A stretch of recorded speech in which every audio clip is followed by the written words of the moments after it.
जरा डिस्कस कर लेते हैं कि हम लोग क्या क्या चीजें इस सेशन में देखेंगे। इस सेशन में टोटल 5 चीजें देखेंगे।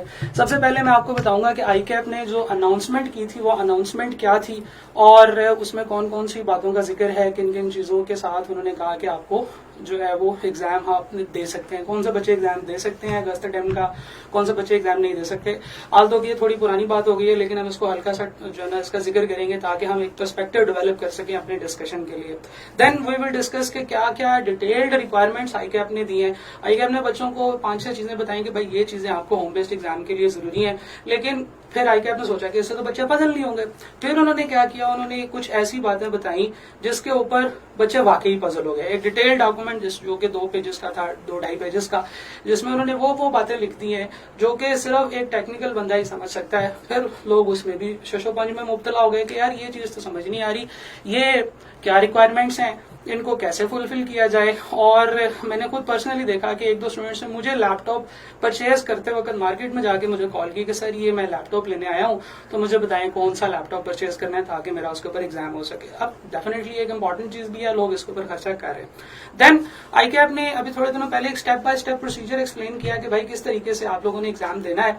तो उस प्रोसीजर को मैं पूरा एक्सप्लेन करूंगा। हम ये बात भी देखेंगे कि किस तरीके से वो प्रोसीजर है, कौन कौन सी वेबसाइट्स यूज होंगी, नेट की रिक्वायरमेंट्स के बाद नेट के अंदर आपने और क्या क्या चीजें ऐड करनी है। Then we will discuss about the interface of ICAP exam.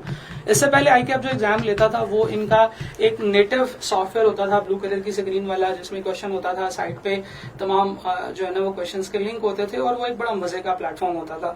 लेकिन अब इन्होंने 1 स्टेप अहेड गए हैं, एक और अच्छा, बल्कि बहुत अच्छा जो है वो ऑनलाइन प्लेटफॉर्म यूज किया है जिसके ऊपर ये टेस्टिंग कर रहे हैं, विच इज वेरी गुड। और मैं बड़ा इंप्रेस हुआ हूँ उस नए प्लेटफॉर्म से। आल्दो कि उसमें कुछ लिमिटेशंस हैं, कुछ गलतियां हैं जिनको आहिस्ता आहिस्ता इंशाल्लाह ठीक कर लेंगे। वो तमाम चीजें भी हम डिस्कस करेंगे। और उसके बाद सबसे इंपॉर्टेंट बात हम ये डिस्कस करेंगे कि क्यूएम के एग्जाम के अंदर बच्चों को जो प्रॉब्लम्स उनके माइंड में आ रही हैं कि जी वो क्यूएम का एग्जाम हम बगैर पेन पेपर के कैसे करेंगे। बहुत सारे बच्चे ऐसे हैं जिन्होंने एक बड़ा रजिस्टर लिया होता है, बड़ा मोटा रजिस्टर, और उसके ऊपर वो तमाम सवाल कर रहे होते हैं और करते ही जा रहे होते हैं। तो वो बच्चे जिन्होंने प्रैक्टिस ऐसे की है, अब वो जब एग्जाम देने जाएंगे तो वो कैसे एग्जाम देंगे।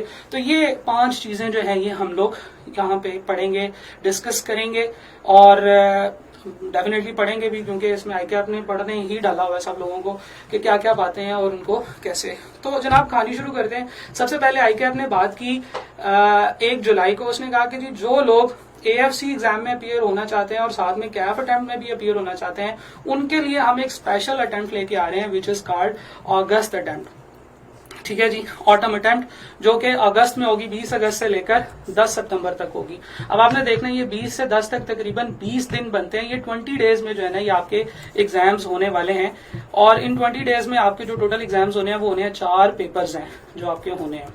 ठीक है जी, ये कोई इतनी मतलब ये कि दिखने में इतनी इंपॉर्टेंट बात नहीं लग रही, लेकिन यहाँ से हम कुछ और इन्फॉर्मेशन यहाँ से एक्सट्रैक्ट आउट करेंगे।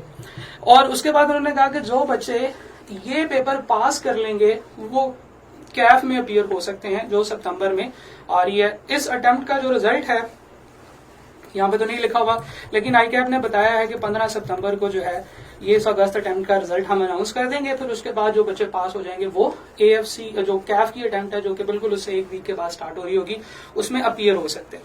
तो ये बात आईकैप ने की। इसके साथ ही उन्होंने ये बताया कि जो लोग इस अटेम्प्ट में फेल हो जाएंगे वो कैफ में अपीयर नहीं हो सकते। और हमें इनके प्रोसीजर से ये लग रहा है कि अगर आप अगस्त अटेम्प्ट में फेल हो गए तो फिर आप अक्टूबर अटेम्प्ट में भी अपीयर नहीं हो सकते। बच्चों ने पूछा सर अगर ऐसे हो तो क्या, तो मैंने बता दिया कि अगर आप अगस्त अटेम्प्ट में फेल होते हैं तो फिर आप उसके बाद जो अगली अटेम्प्ट आ रही है विच इज इन अक्टूबर, 3 अक्टूबर को जो स्टार्ट हो रही है, आप उसमें भी अपीयर नहीं हो सकते।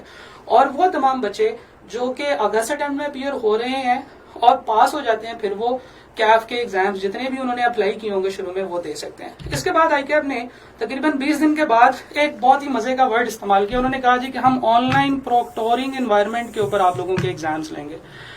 अब प्रोक्टोरिंग के वर्ड से ही बहुत सारे लोग डर गए कि प्रोक्टोरिंग होता क्या है। तो भाई प्रोक्टोरिंग जो है ये सिनोनिम है इंस्ट्रक्टर का, ये एग्जामिनर का जो सिनोनिम है दैट इज कॉल्ड प्रोक्टोरिंग। तो यानी कि ऑनलाइन एग्जाम आपका लेंगे, आपसे ऑनलाइन जो है वो इंटरेक्शन होगा, आप अपने घर में बैठे होंगे किसी जगह पे। और उसके बाद उन्होंने ये कहा कि जो अक्टूबर में अटेम्प्ट होने वाली है, जो 3 अक्टूबर से स्टार्ट होनी है, उसके लिए एग्जामिनी को एक ऑप्शन दी जाएगी कि आप इन दोनों में से कोई भी एक ऑप्शन को चूज कर सकते हैं। ऑनलाइन रिमोट प्रोक्टोरिंग आईकैप ने बताया, प्रोक्टोरिंग का वर्ड हमने डिस्कस किया कि दिस मीन्स कि आपका ऑनलाइन इन्विजिलेशन होगी, आपको जो है ना वो ऑनलाइन वेरीफाई किया जाएगा। और उसके साथ साथ और भी बहुत सारी चीज़ें उन्होंने बताई कि जनाब आप किसी ऐसी जगह पे बैठेंगे जहाँ पे आप जो है वो अपना ये टेस्ट इजीली दे सकें। ये 6 रिक्वायरमेंट्स हैं। कंप्यूटर लैपटॉप है, एक कमरा है, एक साफ वर्क स्पेस है, एक मोबाइल फोन है, एक अच्छा इंटरनेट है और एक पावर सप्लाई की रिक्वायरमेंट है। फिर उन्होंने कहा कुछ चीज़ें आप नहीं कर सकते, जिसके बारे में हमने डिटेल से बात कर ली कि आप ब्रेक्स नहीं ले सकते, आप कोई ऐसी एप्लीकेशन ओपन नहीं कर सकते जिससे आपको हेल्प मिलेगी, except for the paper of IT, जिसमें आप माइक्रोसॉफ्ट वर्ड की और पावर पॉइंट को और एक्सेल को ओपन कर सकते हैं। और इसके अलावा आप कोई ऐसा कैलकुलेटर यूज नहीं कर सकते जो आईकैप की जो है प्रोहिबिटेड लिस्ट के अंदर है, सिर्फ वो कैलकुलेटर यूज करें जो अलाउड है। इसके अलावा आप कोई टेबल यूज नहीं कर सकते, वो जो अक्सर टेबल्स लोग रख लेते हैं अपने पास, वो जो कैलकुलेशन टेबल्स होते हैं। ऑल्दो के कैलकुलेशन टेबल्स के ऊपर डिपेंडेंसी को मैंने अपने कोर्स में कम से कम कोशिश किया है कि उसके ऊपर डिपेंडेंसी को कम से कम किया जाए और बच्चों को ज्यादा क्विकली कैलकुलेशन कराई जाए। ये जो टेबल्स होते हैं इसके ऊपर हम बात 1 मिनट की कर लेते हैं कि उस वक्त जरूरी होते थे जब आपके पास कैलकुलेटर्स इतने ज्यादा एफिशिएंट नहीं होते थे या उनमें उतनी ज्यादा कैलकुलेशंस नहीं होती थी। अब क्योंकि कैलकुलेटर के ऊपर आप बहुत सारे काम कर लेते हैं, इसलिए आपको अब इन टेबल्स की इतनी ज्यादा जरूरत नहीं होती। और जो आईकैप ने टेबल डाला है वो ऐसा टेबल है कि जिसको देख के तो मेरा तो यही दिल करता है कि यार इसको ना यूज करें। खैर, पेन और पेपर आपने क्यूएम के एग्जाम के लिए यूज नहीं करना। यहाँ तक हम लोग बात कर रहे थे या इस चीज की बात कर रहे थे कि आपने पेन और पेपर इस्तेमाल नहीं करना, तो फिर आप एग्जाम कैसे देंगे। इसके ऊपर कुछ टेक्निक्स कह लें, कुछ ट्रिक्स कह लें और कुछ आपके अपने काम करने के तरीके को एडजस्ट करना पड़ेगा हमें। और फिर अभी हमारे पास तकरीबन 10 दिन है, 10 दिन तो खैर एग्जाम स्टार्ट होने में है। मेरे ख्याल से क्यूएम का एग्जाम आपका कम से कम 15 दिन दूर है अभी।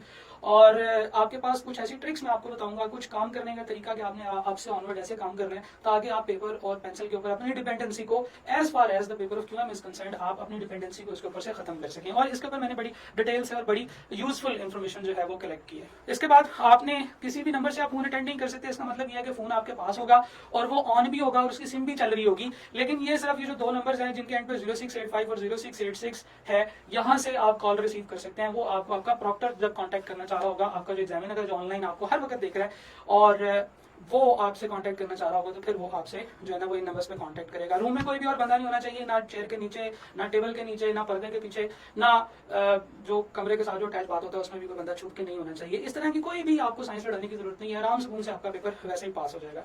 और आप पानी की बोतल अपने पास रख सकते हैं। डेफिनेटली आप जब सवाल देखेंगे मैथ के खास तौर पे, तो फिर आपकी सांस फूल जाएगी, आपका गला खुश्क हो जाएगा, तो आपको फिर एक ये टेंशन होगी वो पानी की बोतल तो चाहिए होगी। जी बिल्कुल ऐसे नहीं होगा, आपको पानी की बोतल की भी जरूरत नहीं है, क्योंकि अगर आपने वाकई दिल से पढ़ा है और आपने अच्छे तरीके से तैयारी की है और आपने उन चीज़ों का ध्यान रखा है जो मैं अभी आपको बताऊंगा, तो फिर मेरे ख्याल से आपका गला खुश्क नहीं होगा, आपको खुशी होगी जब आप एग्जाम देखेंगे। तो हम लोग डिटेल टेक्निकल रिक्वायरमेंट्स की तरफ चलते हैं जो कि आईकैप ने बताई हुई हैं। उसके लिए मैं अभी ओपन करता हूँ डिटेल टेक्निकल रिक्वायरमेंट्स। शुरू करते हैं आप टेक्निकल रिक्वायरमेंट्स। आईकैप ने कहा कि आपके पास टेक्निकल रिक्वायरमेंट्स में कौन कौन सी चीज होनी चाहिए। पहली चीज, आपके पास डिवाइस जो है वो एक लैपटॉप या एक डेस्कटॉप सिस्टम होना चाहिए जो कि रिकमेंडेड रिक्वायरमेंट को फॉलो करता हो। अब ये जो रिकमेंडेड रिक्वायरमेंट्स है ये क्या है, और ये उन्होंने नीचे एक्सप्लेन किया और ऐसी एक्सप्लेन किया कि जिनको देख के लग रहा था कि भाई इसको बताने की जरूरत ही क्या थी। अब लैपटॉप और डेस्कटॉप की रिक्वायरमेंट्स है। उसके बाद उन्होंने कहा कि आपके पास एक स्मार्टफोन होना चाहिए जो फुली चार्ज हो। अच्छा ठीक है, फुली चार्ज मोबाइल फोन होना चाहिए। आल्दो के पाकिस्तान में जो लोग हैं वो इतना ज्यादा मोबाइल यूज करते हैं, इतनी ज्यादा पबजी खेलते हैं कि मोबाइल फुली चार्ज होना वो है जो थोड़ा सा मुश्किल बात है, लेकिन खैर चाहे कोशिश करेंगे अगर आईकैप बोले भाई साहब कह रहे हैं तो। प्रोसेसर के बारे में उन्होंने कहा कि जी इंटेल कोर i3 1 गीगाहर्ट्ज और सिमिलर होना चाहिए। अब इन सबको ना अनफॉर्चुनेटली मुझे यहाँ पे डिटेल से डिस्कस करना पड़ेगा, क्योंकि बहुत सारे बच्चे ऐसे हैं जिनको ये चीज जो है वो समझ नहीं आ रही। अब अगर आईकैप ये कह देता ना कि भाई एक अच्छा लैपटॉप होना चाहिए और एक अच्छा मोबाइल फोन होना चाहिए, तो यकीन माने जिंदगी बहुत आसान होती, लेकिन ये शायद उतना उनके लिए पॉसिबल भी नहीं है, क्योंकि इतनी दुनिया, इतनी डिफरेंट किस्म की आवाम है जिनको हर चीज एक एक करके बताना जरूरी होती है। तो इस वक्त आपका जो सिस्टम है कोर i3 1 गीगा और सिमिलर, इस रिक्वायरमेंट को देखने की जरूरत भी नहीं है आपको। आजकल जितने मोबाइल ये जो लैपटॉप्स होते हैं या जितने डिवाइसेस होती हैं पीसीज वगैरह, उनमें से मेजॉरिटी इन रिक्वायरमेंट्स को फुलफिल करते हैं। अगर आप ये देखना चाहते हैं कि क्या आप ये रिक्वायरमेंट को फुलफिल करते हैं, तो आप अपना माई कंप्यूटर ओपन करें और यहाँ पे आप किसी भी खाली जगह पे दिस पीसी में किसी भी खाली जगह पे प्रॉपर्टीज पे क्लिक करें और थोड़ा सा वेट करें। आपके पास आ गया, ये यहाँ पे लिखा होगा कोर i5 और फिर ये 3 गीगाहर्ट्ज। तो ये 3 गीगाहर्ट्ज का जो है ना ये प्रोसेसर है। नेक्स्ट रिक्वायरमेंट की तरफ चलते हैं, यहाँ से आपको ये चीज पता चल जाएगी। अगर आपको नहीं भी पता चल रही तो आप विंडो पे लिखेंगे DXDIAG, तो आपके पास ये यहाँ पे क्रॉस ये वाली ऑप्शन आ जाएगी, ये कमांड है, इसको जब आप रन करेंगे आपसे ये कुछ बातें पूछेगा, आप इसे यस करेंगे, ड्राइवर डिजिटली साइंड है या नहीं है, और थोड़ी देर के बाद ये आपको आपके सिस्टम का मॉडल, आपका विंडोज़ का मॉडल और आपके पीसी का मॉडल जो है ये बता देगा। प्रोसेसर जो है ये i5 है और ये यहाँ से आप इसको आइडेंटिफाई कर सकते हैं। ठीक है जी, एग्जिट करते हैं, रैम भी देख लेते हैं। यहाँ पे इन्होंने मेमोरी बताई है 16.384 MB यानी कि 16 GB रैम है जनाब इस सिस्टम की, और यहाँ पे भी आपको नजर आ रहा है कि 16 GB रैम है, जो कि iCap ने आपको कहा है कि जी 4 GB रैम होनी चाहिए। ठीक है जी, फ्री डिस्क स्पेस 20 GB होनी चाहिए। ये आप जैसे माई कंप्यूटर ओपन करेंगे विंडो ई से आप माई कंप्यूटर ओपन कर सकते हैं। यहाँ पे आपको दिस पीसी के अंदर आपकी तमाम डिवाइसेस की जो अवेलेबल स्पेस है वो नजर आ रही है। हम आगे चलते हैं जनाब।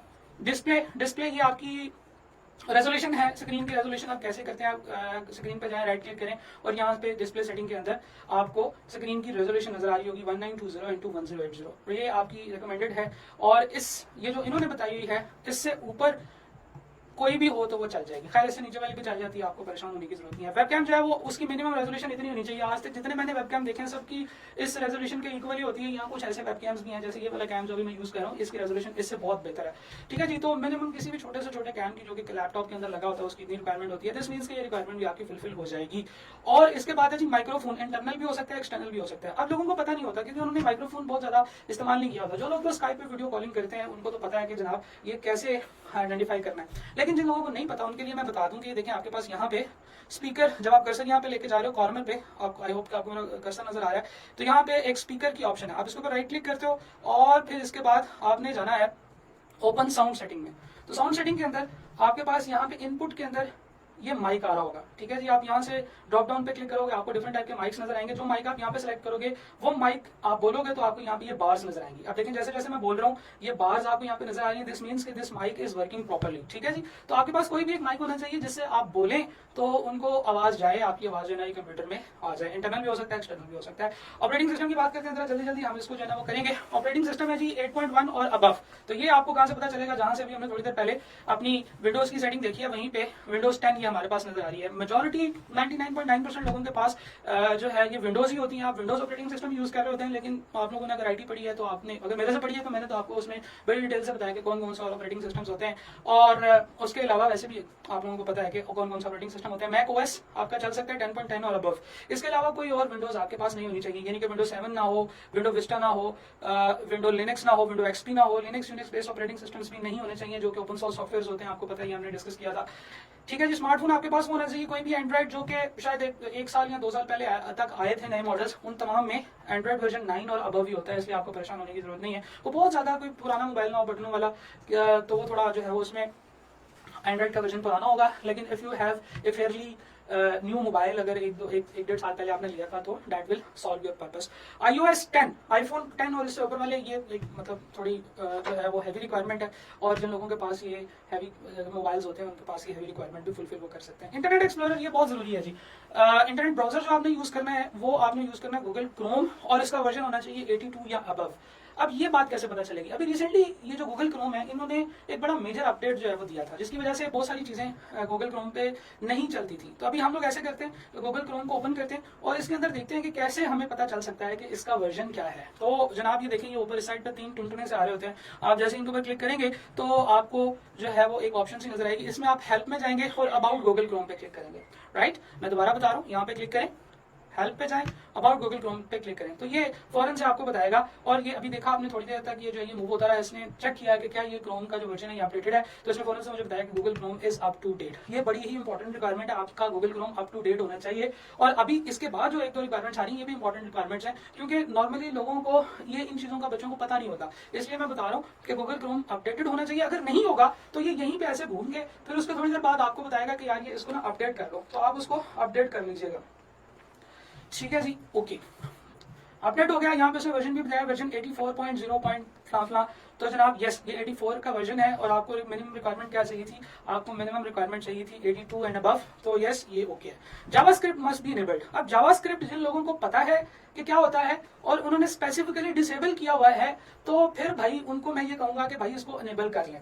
ठीक है, जिन लोगों को नहीं पता जावास्क्रिप्ट क्या होता है उनको टेंशन लेने की जरूरत नहीं है। आप लाहौर में जाके जावा की कढ़ाई खाएं देसी घी वाली, आपको टेंशन लेने की जरूरत नहीं है। आपके जो एक्सप्लोरर है उसके अंदर ऑटोमेटिकली ये जो जावास्क्रिप्ट है ये इनेबल्ड ही होगा, आपको इसमें टेंशन लेने की जरूरत है। इंटरनेट कुकीज जो है वो इनेबल होनी चाहिए। इंटरनेट कुकीज डिसेबल सिर्फ वही लोग करते हैं जिनको पता होता है ये क्या होती है, ठीक है जी। और आपको इस तरह की कोई भी टेंशन लेने की जरूरत नहीं है। हाँ, ये जो चीज है ये बहुत इंपॉर्टेंट है, कोई पॉपअप ब्लॉकिंग सेटिंग नहीं होनी चाहिए। पॉपअप कहते हैं कि आप किसी भी वेबसाइट को चला रहे हैं तो अचानक से आपके सामने एक और छोटा सा बॉक्स खुल गया है, उस बॉक्स में कोई भी और एक इन्फॉर्मेशन है, कोई न्यूज लेटर हो सकता है, कोई नोटिफिकेशन हो सकता है जो कि इंटरनेट से उस वेबसाइट से ही रिलेटेड है, तो इसको हम पॉपअप कहते हैं। कभी कभार बहुत सारी ऐसी वेबसाइट्स होती हैं जिनके ऊपर ये ऐसे पॉपअप उन्होंने डाले होते हैं और उसके ऊपर वो अपनी एडवर्टाइजमेंट चला रहे होते हैं, तो अगर कोई ऐसी एडवर्टाइजमेंट है तो वो काफी अनोइंग होती है।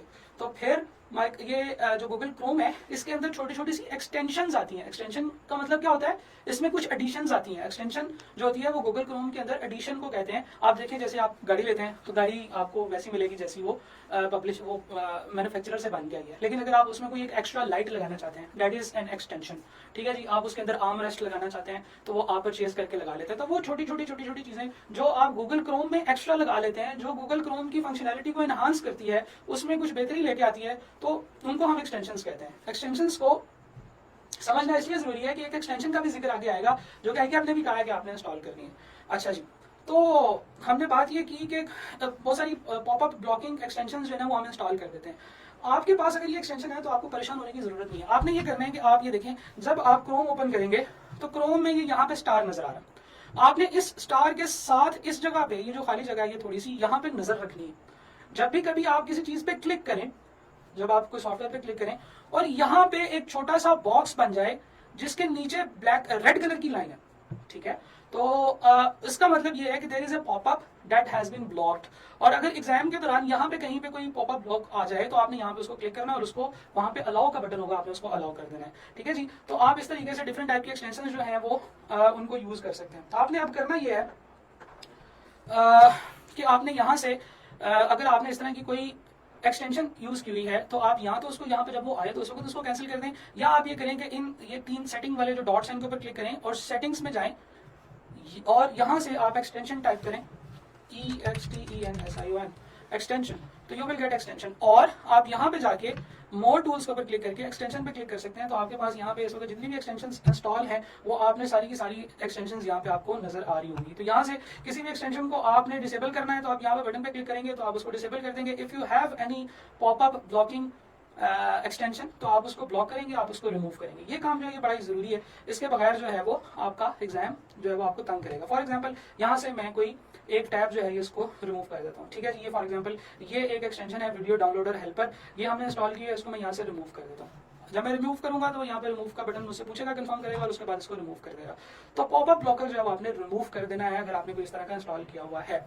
आगे चलते हैं जी, फायरवॉल। फायरवॉल की जो टेस्टिंग है ये जब आप अपने घर में पीसी इंस्टॉल कर रहे हैं तो you don't need to worry about firewall. Firewall automatically आती है और इसमें आपने इतनी पूरी की पूरी कहानी को पढ़ने की बजाय आप सिर्फ ये देखेंगे 2 वेबसाइट है, sonnet.com.au। इससे पहले जो डॉट आ रहा है आपने उसको नहीं लिखना, आपने बाकी को कॉपी करना है और अपने क्रोम में जाके पेस्ट करना है और एंटर करना है। जब आप इसको पेस्ट करके एंटर करेंगे तो एक वेबसाइट ओपन हो जाएगी। If this website is opening तो इसका मतलब है कि आपकी ये सेटअप ठीक है। इसी तरीके से आपने ये दूसरी वेबसाइट प्रॉक्टर एग्जाम, ये इसको ये शुरू वाले डॉट से बगैर कॉपी करना है, यहाँ पे जाके पेस्ट करना है और एंटर करना है। तो अगर ये वेबसाइट भी ओपन हो जाए तो इसका मतलब ये है कि आपकी ये वाली जो रिक्वायरमेंट है फायरवॉल की आपकी फुलफिल हो चुकी है, राइट। तो हम लोगों ने देखा कि किस तरीके से हम लोग ये चेक कर सकते हैं कि क्या हमारी फायरवॉल की सेटिंग है या नहीं है। अच्छा, आईकैप ने आपको ये बताया। अच्छा, एक और चीज देखिएगा अभी कि ये वेबसाइट आपने जैसे ओपन की प्रॉक्टर एग्जाम तो यहाँ पे आया this website use cookies to improve your experience, please select your preference before proceeding, you can always opt out और change your preference if you wish. इस चीज को आपने एक्सेप्ट करना है, ये बड़ा जरूरी है।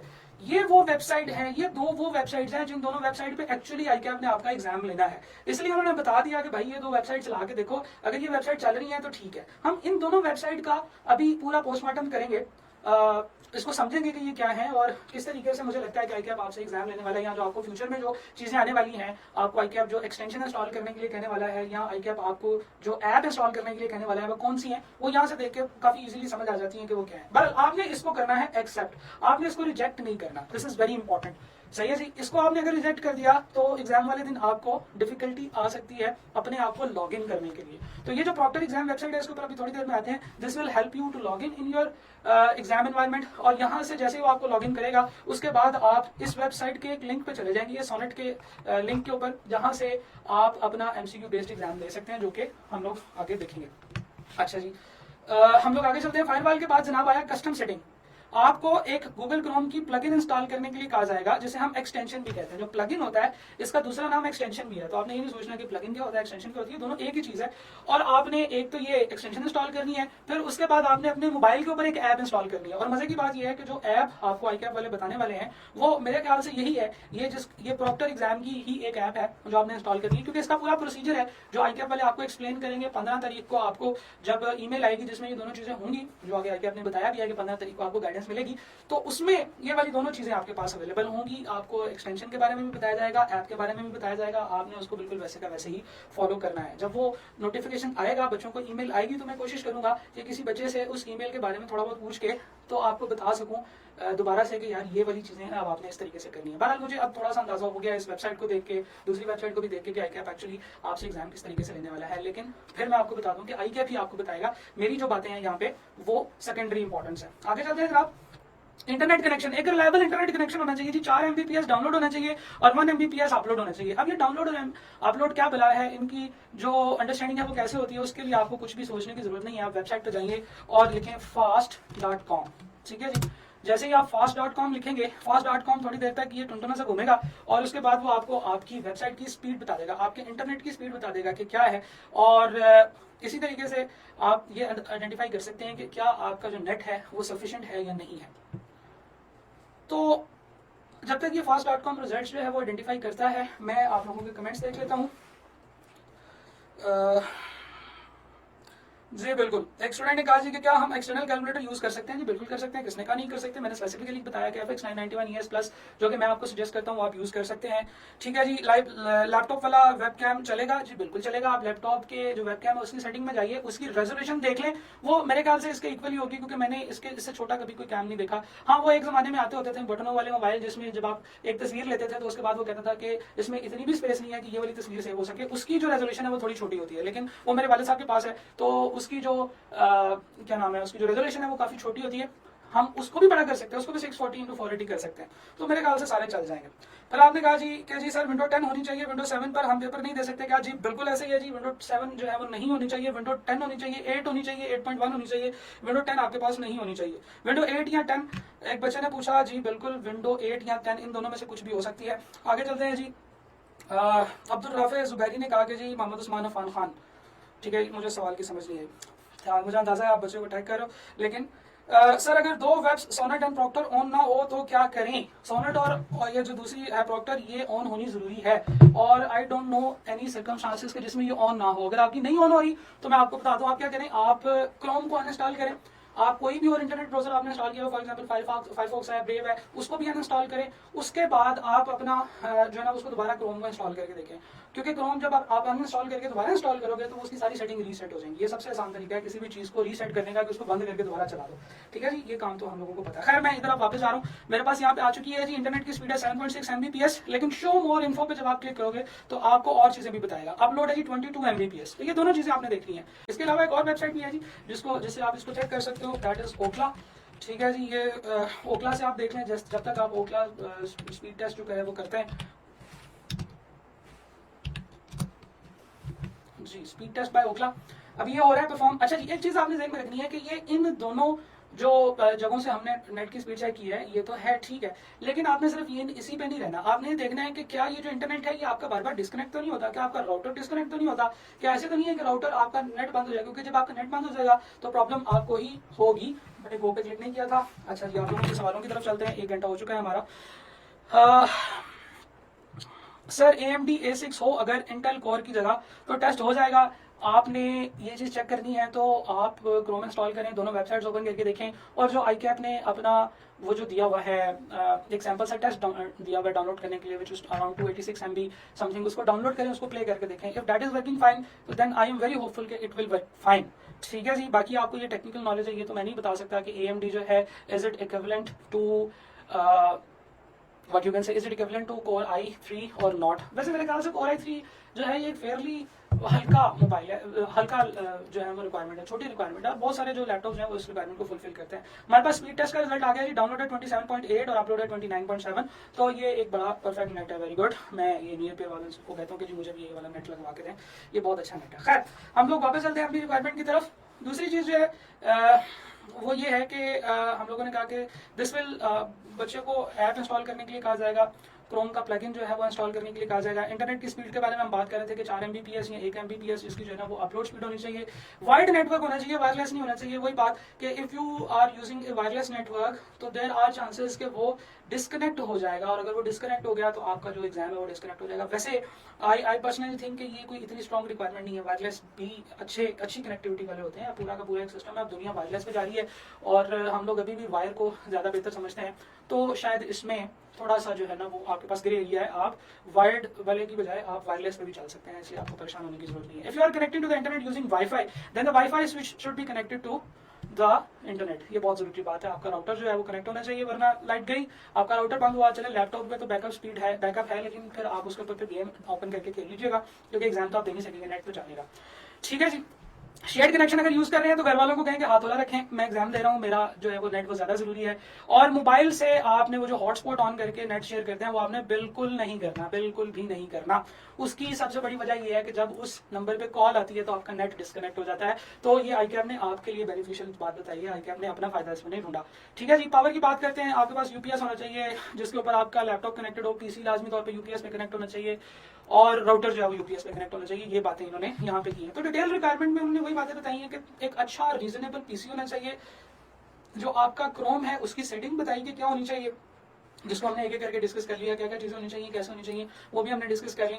और फिर उन्होंने ये आपको बताया कि इंटरनेट कैसा होना चाहिए और फिर उसके साथ पावर सप्लाई कैसे होनी चाहिए। तो ये वो सारी बातें हैं जो कि वैसे भी रीजनेबली एक्सपेक्ट की जा सकती हैं जब आप ऑनलाइन बैठ के एग्जाम दे रहे हैं। तो ये वो तमाम बेसिक चीजें जो आपके पास होनी चाहिए। हम लोग वापस आते हैं जनाब अपनी डिस्कशन की तरफ। डिटेल रिक्वायरमेंट हम लोग डिस्कस कर चुके हैं। फिर उसके बाद आईकैप ने आईकैप ने एक और जो है वो डॉक्यूमेंट इशू किया, विच इज डेटेड व्हाट जी 29 जुलाई को आईकैप ने एक और जो है वो एक नोटिफिकेशन दिया जिसमें उन्होंने बताया कि कैसे अब आपने एग्जाम देना है। अब जो एग्जाम देने का प्रोसेस है इसको डिस्कस करने से पहले मैं आपको ये बता दूं कि ये एक्चुअली देखिए ना, कोई भी एग्जाम है तो उसके 3 प्रोसेस होंगे। सबसे पहले आपकी अपनी प्रिपरेशन, कि आप जैसे फिजिकल एग्जाम में जाते हो तो आप अपनी चीज़ें पूरी करके कलेक्ट करके लेके जाते हो, फिर उसके बाद आप वहाँ पे पहुँचते हो, आप बैठते हो।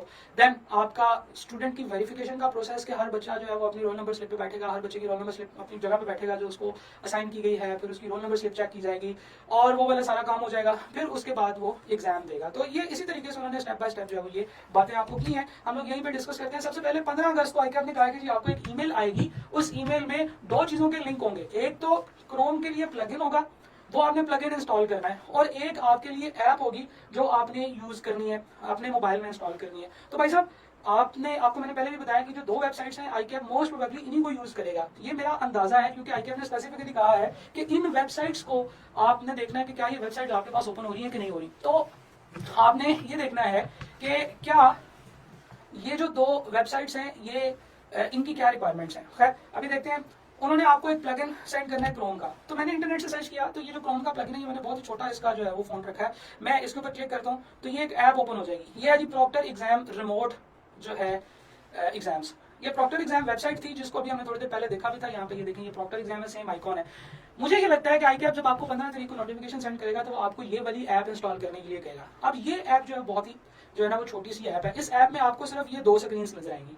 जैसे ही आप इस ऐप को ओपन करेंगे तो आपके सामने आपका ये ब्लैक कलर का बॉक्स नजर आएगा, इसमें आपका कैम ओपन है, और नीचे जो है वो शायद आपका जो है ना वो तस्वीर लेने का बटन हो। तो बस ये छोटी सी ऐप है, इसके बाद इसमें कुछ नहीं है। इसके बाद ये है कि इसका यूज जब हम डिस्कस करेंगे तो वो मैं आपको बताऊंगा। ठीक है जी। तो ये एक ऐप होगी जो आपने अपने मोबाइल में इंस्टॉल करनी है। अभी आपने ये ऐप इंस्टॉल नहीं करनी, ठीक है जी। आपने वो वाली ऐप इंस्टॉल करनी है जो आईकैप आपको कहेगा। मुझे सिर्फ ये लगता है कि ये आपको ये वाली ऐप आने वाली है, फिर इसके ऊपर डिस्कशन भी कर लेंगे कि ये क्या है। ओके अर्तगल ने कहा जी क्रोम प्लगइन क्या करेंगे। मैं नहीं आपके सवाल नहीं ले रहा, अचानक से मैंने नीचे देखा है तो भाई आ रहा हूँ, उसी की तरफ आ रहा हूँ। यही बात मैंने पहले बताई थी, हमारी पाकिस्तानी कौम जो है ना वो नहीं समझती। मैंने आपको कहा है कि मैं तमाम सवालों के जवाब दूंगा और उसके बाद एंड तक मैं बैठा रहूंगा, क्योंकि जो है वो आपके तमाम सवालों के जवाब जब दे दूंगा मैं, फिर उसके बाद इंशाल्लाह मैं सेशन को खत्म करूंगा। लेकिन ये देखें जनाब, क्रोम प्लगइन की बात ही होने लगी थी। ये दूसरा क्रोम प्लगइन है, ये मैं लिंक आपके साथ शेयर नहीं करूंगा, ये वही होंगे जो आईकैप आपको देगा। तो जब आप उस लिंक पे क्लिक करेंगे तो आप इस तरीके से इसको ओपन कर लेंगे। आपने इसको ऐड टू क्रोम के बटन पे क्लिक करना है और इसको ऐड एक्सटेंशन पे क्लिक करना है। तो ये जनाब एक्सटेंशन जो है ये इसमें ऐड हो जाएगी, यहाँ पे आ जाएगी। अब ये एक्सटेंशन भी आप डायरेक्ट ओपन नहीं कर सकते। इस एक्सटेंशन को ओपन करने के लिए आपको एक ईमेल आएगी 15 तारीख को, जिसमें नीचे लिंक लगा होगा। पहले आप ये एक्सटेंशन इंस्टॉल कर लोगे, फिर आप मोबाइल की ऐप इंस्टॉल कर लोगे, और फिर उसके बाद आप जब उसके ऊपर क्लिक करोगे तो एक नया इंटरफेस ओपन हो जाएगा जिसमें तमाम चीजें चेक होंगी। वो भी हम डिस्कस करते हैं वो क्या होगा। तो ये है वो 2 चीजें जो आपको इंस्टॉल करनी पड़ेंगी। अभी आपने नहीं करनी, आपने आईकैप की ईमेल का इंतजार करना है। 15 तारीख को आपको आईकैप की ईमेल आएगी, और वो ईमेल उसी ईमेल एड्रेस पे आएगी जो आपने आईकैप को दिया हुआ है, जिसके ऊपर बाकी नोटिफिकेशन आपको आ रही हैं, वो आपने इंस्टॉल करना है। उसके बाद जनाब क्या होगा, 17 अगस्त बिल्कुल 2 दिन बाद आपको आईकैप की तरफ से एक ईमेल आएगी जिसमें लिंक होगा आपके एग्जाम का। देखिए मैंने बात बताई ना आपको, 2 चीजें अलग अलग। एक है कि एग्जाम का सेटअप, वो आपको 15 तारीख को ईमेल आएगी। फिर उसके बाद है जी एग्जाम की ईमेल, वो आपको 17 अगस्त को ईमेल आएगी कि जिसमें लिंक दिया होगा, जिसके ऊपर आप क्लिक करेंगे तो आपका जो है ना वो टेस्ट ओपन हो जाएगा जो आपने टेस्ट देना है। सो ये 17 अगस्त वाली जो ईमेल है वो आईकैप ने कहा है कि आपने किसी के साथ भी शेयर नहीं करनी, आपने अपने पास ही रखनी है। और अगर आपने किसी और को शेयर की तो आप डिस्क्वालीफाई हो जाएंगे, और डिस्क्वालिफिकेशन जो है वो फिर उसमें आपको नुकसान होगा, सारी बात, आप फेल हो जाएंगे, आप फेल कंसिडर किए जाएंगे। तो ये वाली ईमेल है, इसमें लिंक होगा, और वो लिंक है आपके टेस्ट का। खैर जब भी आपका टेस्ट है उसके साथ आपकी डेट भी होगी। और उसके बाद आपने एक और चीज करनी है कि जिस दिन आपका एग्जाम है, 15 अगस्त को आपको सिस्टम की सेटअप से रिलेटेड इन्फॉर्मेशन आ गई। 17 अगस्त को आपको ईमेल आ गई जिसमें आपका एग्जाम का लिंक है। और जिस दिन आपका एग्जाम है उससे आपने 1 घंटा पहले अपने जो विसिनिटीज है उसको चेक कर लेना है कि आपके पास कोई इस तरह के इश्यूज तो नहीं है, आपकी जगह जहाँ पे आप बैठे हुए हैं क्या वो प्रॉपरली मतलब यूजेबल है, तमाम रिक्वायरमेंट्स जो भी हम डिस्कस करके हैं क्या वो फुलफिल हो रही है कि नहीं हो रही। तो इन तमाम रिक्वायरमेंट्स के ऊपर जो है वो हम लोग ऑलरेडी बात कर चुके हैं, आपने ये चेक करना है। और फिर जनाब एग्जाम वाला दिन जब आपका एग्जाम शुरू होगा तो आपने साइन इन करना है, पेपर अटेम्प्ट करना है और साइन ऑफ करना है। तो जनाब ये प्रोसीजर हम लोगों ने डिस्कस कर लिया कि अपना सेटअप कर लिया। 15 अगस्त को, 17 अगस्त को या उसके बाद आपको ईमेल आती जाएंगी, आपने उसके ऊपर ईमेल के ऊपर क्लिक करना है एग्जाम से पहले। ये जो आपको 17 अगस्त को ईमेल आएगी, इस ईमेल को आपने एग्जाम डे पे ओपन करना है, और एग्जाम से पहले आपने ये सेल्फ चेक करना है। ठीक है जी, तो this is what is needed from you guys कि ये प्रोसीजर क्या होगा। अब हम एक एक करके इस प्रोसीजर को एक्सप्लेन करते हैं कि जनाब आपने एग्जाम डे पे प्रिपरेशन कैसे करनी है। आपने एग्जाम डे के ऊपर अपना एग्जाम का रूम, कंप्यूटर, इंटरनेट की जितनी रिक्वायरमेंट है, इलेक्ट्रिसिटी कनेक्शन की जो रिक्वायरमेंट्स है वो सारी आपने चेक कर लेनी है। इसके बाद आपने एडमिट कार्ड इशूड बाय आईकैप अपने पास रखना है। जी ये काम एक आप लोगों ने करना है, आपने आईकैप की वेबसाइट पे जाना है, अपना CRN डालना है, पासवर्ड डालना है, लॉग इन करना है। वहां पे आपके पास आ रहा होगा download admit card. Download admit card के ऊपर आप क्लिक करेंगे तो 2 डॉक्यूमेंट्स डाउनलोड होंगे, एक फ्रंट साइड और एक बैक साइड। फ्रंट साइड पे आपका नाम लिखा होगा, आपकी एग्जाम्स की डेट लिखी होगी, वो आपने डाउनलोड करना है। और बैक साइड पे कुछ शरायत और जवाबत लिखे होंगे, वो भी आपने डाउनलोड कर लेना है। और वो दोनों आपने प्रिंट करके अपने पास रखने हैं। अब आप कहेंगे कि जी प्रिंट कहाँ से करवाएं, तो भाई बाहर जाएं, बहुत सारी प्रिंटिंग की दुकानें होती हैं, आपने वहां से वो प्रिंट करा के अपने पास रखना है। ये चीज भी देख लें। और जब आप आईकैप में लॉग इन कर ही रहे होंगे, जब आप एडमिट कार्ड डाउनलोड कर रहे होंगे, तो आईकैप ने एक आपको ये कहा है कि एक साइन भी करें, अंडरटेकिंग साइन करनी है आपने। और वो जो अंडरटेकिंग है उसमें आईकैप ने मतलब डिफरेंट टाइप की चीजें पूछी हैं, आपने उसको अंडरटेकिंग को एग्री करना है और सबमिट कर देना है। ये ऑनलाइन अंडरटेकिंग होगी, अगर आपने अभी तक अप्लाई नहीं की है। ये अंडरटेकिंग का मतलब है कि आप ओथ लेते हैं, आप कसम खाते हैं कि आप कोई 2 नंबर हरकत नहीं करेंगे एग्जाम के दरमियान में, आप नकल नहीं करेंगे और इस तरह की चीजें। तो वो आपने उनको जो है वो फिल करके एग्जाम से पहले सबमिट करानी है। और एडमिट कार्ड डाउनलोड करके उसको प्रिंट करके अपने पास रख लेना है। आपके पास आपका CNIC होना चाहिए। और कुछ बच्चे कहते हैं जी सर हमारे पास CNIC नहीं है, तो भाई हम क्या करें। तो भाई आप शर्म करें, आप क्योंकि मोस्ट प्रोबेबली आप की एज जो है वो 18 साल से ज्यादा हो चुकी है, आपके पास CNIC होना चाहिए। अगर नहीं है तो जाके CNIC बनाएं, लेकिन एग्जाम्स के बाद अभी आप ऐसे कर लें कि आप बेफॉर्म अपने पास रख लें, या कोई ऐसी चीज जिससे आपकी आइडेंटिफिकेशन हो सके। तो ये चीजें आपने अपने पास रखनी है। मोबाइल फुली चार्ज होना चाहिए, बहुत दफा आईकैप ने कह दिया है। और कोई ऐसा सॉफ्टवेयर वगैरह जो है वो जो आपका चल रहा है आपने उसको बंद करना है। एक्रोबैट रीडर, ठीक है जी, अडोब एक्रोबैट। और एक्रोबैट क्या होता है, अब कोई भी ऐसी सॉफ्टवेयर जो PDF को ओपन करता है, वैसे तो आईकैप को यहाँ पे PDF रीडर लिखना चाहिए था, आईकैप ने यहाँ पे सिर्फ एक स्पेसिफिक अडोब एक्रोबैट का नाम लिख दिया। इसका मतलब ये नहीं है कि आप फॉक्सटेल PDF रीडर ओपन कर लें या कोई और PDF रीडर ओपन कर लें।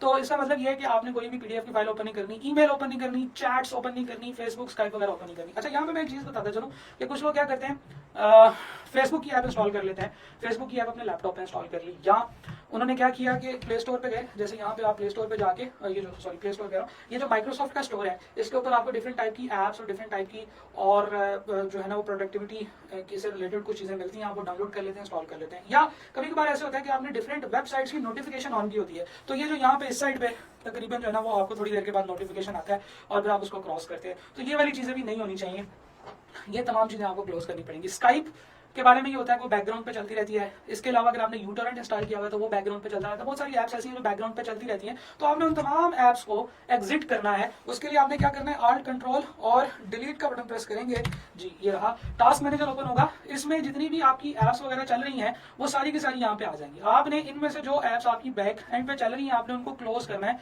क्योंकि अगर आप उनको क्लोज नहीं करेंगे तो वो ड्यूरिंग एग्जाम नोटिफिकेशन आते रहेंगे या ड्यूरिंग एग्जाम आपकी इंटरनेट की स्पीड खाते रहेंगे, जो कि बहुत बिल्कुल भी अच्छी बात नहीं है, आपका टाइम जाया होगा। ठीक है जी, सब लोगों के सवालों के जवाब मैं दूंगा, आपको परेशान होने की जरूरत नहीं है। अभी मैं आपको ये कह रहा हूँ कि आप लोग अपने सवाल टाइप ना करें। अगर आप फॉर एग्जांपल आवाज नहीं आ रही है, चीज कोई मतलब ये है कि समझ नहीं आ रही मैं क्या बोल रहा हूँ या क्या बता रहा हूँ, तो फिर आप मुझे बताएं कि सर आवाज नहीं आ रही है, स्क्रीन नहीं आ रही है, मतलब रुक रुक के चल रही है, क्योंकि अभी टेक्निकल टीम जो है वो बैकएंड पे तमाम कमेंट्स को देख रही है। लेकिन जो आपके सवाल हैं वो प्लीज एंड पे, ठीक है जी, एंड पे जब आप लोग सवाल करेंगे तो ठीक है, वरना अभी मुझे तमाम सवालों को दोबारा ऊपर से जाके नीचे देखना पड़ेगा। तो जब मैं आप लोगों को कहूंगा हाँ भाई आप तमाम लोग अपने अपने सवाल टाइप करें, तो जब आप लोग सवाल टाइप कर लेंगे तो फिर मैं उनके एक एक करके जवाब देता रहूंगा। ठीक है जी, हम लोग आगे चलते हैं जनाब। साइन इन का प्रोसीजर, अब देखें साइन इन कैसे होगा। इसके लिए मैंने एक जब रिसर्च की तो मुझे यूट्यूब के ऊपर एक वीडियो मिली जो कि बड़ी मजे की वीडियो थी, तो मैं चाहता हूं कि मैं उसको आपके साथ जो है वो प्ले करके शेयर करूं। एक साहब है, उन्होंने जो है वो प्रॉक्टर एग्जाम के अंदर जो है वो एग्जाम दिया था। अब ये सारी की सारी चीजें मैं फिर बता रहा हूँ कि ये सैंपल है जो मैं आपको बता रहा हूँ, ये ड्राफ्ट है, ये फाइनल नहीं है। फाइनल आपको आईक्यू भी गाइड करेगा, लेकिन आप लोगों के दिमाग में जो सवाल आ रहे हैं मैं उनको कवर करने के लिए ये वीडियो आपके साथ शेयर कर रहा हूँ। उस बच्चे को जो है ये फॉर एग्जाम्पल ये सर्टी फ्लावर से मेल आई है, उस ईमेल के अंदर जो है वो यहाँ पे लिखा हुआ है कि ये रूल्स पढ़ने हैं, ये वेबलॉग आपने इंस्टॉल करना है, जो कि वेबलॉग खैर ये पुरानी ईमेल है, 2017 की रिकॉर्डिंग है, तो उस वक्त वेबलॉग ही यूज करते होंगे। खैर आपको ये इस तरह का एक लिंक आएगा, verify your system meet the minimum requirement, ये वो ईमेल है जो आपको 15 तारीख को आएगी। ठीक है, जब आप इसके ऊपर क्लिक करोगे तो आपको एक जो है वो इंस्टॉल करने के लिए कहा जाएगा एक्सटेंशन। जैसे आप एक्सटेंशन इंस्टॉल कर लोगे और उसके बाद आप verify your email system, verify your system meets the minimum requirement for this test, इस पे क्लिक करोगे तो आपके पास ये क्रोम की वो एक्सटेंशन ओपन हो जाएगी। ठीक है जी, अब ये थोड़ा सा प्रोसीजर डिफरेंट हो सकता है, लेकिन होगा ये कि जब 15 तारीख को आप वो जो एक्सटेंशन है उसको इंस्टॉल कर लोगे फिर आपके पास ये आएगा। ये सबसे पहले आपको कहेगा हाँ भाई एग्री करते हो, आगे चलें, आप कहेंगे हाँ जी बिल्कुल एग्री करते हैं, आप एग्री पे क्लिक कर देंगे। स्टार्ट सिस्टम सेट टेस्ट पे क्लिक किया, सबसे पहले वो आपका माइक्रोफोन टेस्ट करेगा, वो आपको कहेगा बोलें, आपने बोला तो उसने रिकॉर्ड कर लिया, उसने कहा जी आपका माइक चल रहा है। फिर वो आपके जो है वो कंप्यूटर के अंदर से कोई सैंपल पे साउंड चला के आपको बताएगा हाँ जी आवाज आ रही है। तो अगर आवाज आ रही होगी तो आप यस पे क्लिक करेंगे। जैसे आपने यस पे क्लिक कर दिया तो फिर वो कहेगा कि ठीक है आपका नेट चल रहा है, अब आप नेक्स्ट पे क्लिक कर सकते हैं। अब वो आपसे कहेगा कि भाई जरा स्पीड टेस्ट डॉट नेट पे जाके अपने नेट की स्पीड चेक कर लो, और अगर वो सही है तो फिर जो है वो नेक्स्ट पे क्लिक करो। आप चेक करेंगे और फिर उसके बाद नेक्स्ट पे क्लिक करेंगे। आप देखें साइड पे आहिस्ता आहिस्ता जो है ना वो चीजें चेक होती जा रही हैं। अब उसने आपका वेबकैम चेक किया, आपने वेबकैम में आपको जो है ना वो सही नजर आ रहे हैं, आप अगर कहीं आगे पीछे हैं तो उसको सही कर लें वेबकैम को। उसके बाद आपने स्क्रीन भी शेयर कर दी, तो ये तमाम चीजें जो है ये शेयर हो गई हैं। मैं आईकैप का नोटिफिकेशन ओपन करता हूँ जिसमें उन्होंने इसके बारे में बताया। उन्होंने कहा है कि जनाब 15 तारीख को आपको एक प्लगइन इंस्टॉल करने के लिए कहा जाएगा गूगल क्रोम में, और वो प्लगइन कौन सा था वो मैंने आपको बता दिया। और फिर उसके बाद उन्होंने ये कहा कि 17 तारीख को आपको एग्जाम का एक लिंक आएगा। उन्होंने ये भी बताया कि जनाब अब जब आप प्लगइन इंस्टॉल कर लेंगे क्रोम का तो फिर आपको जो है ना वो सिस्टम की चेकिंग पे जो है ना वो ले जाएगा, और फोन भी जो है वो आपके पास होना चाहिए, ये जो आपने जिसके ऊपर आपने एक्सटेंशन जो है वो लेके जाएंगे। ठीक है जी, system check can not assess the examiners machine meet the minimum technical specification. अब ये जो काम हो रहा है ना, ये वाला काम, ये सिर्फ ये चेक कर रहा है कि आपकी ये तमाम चीजें कनेक्टेड है।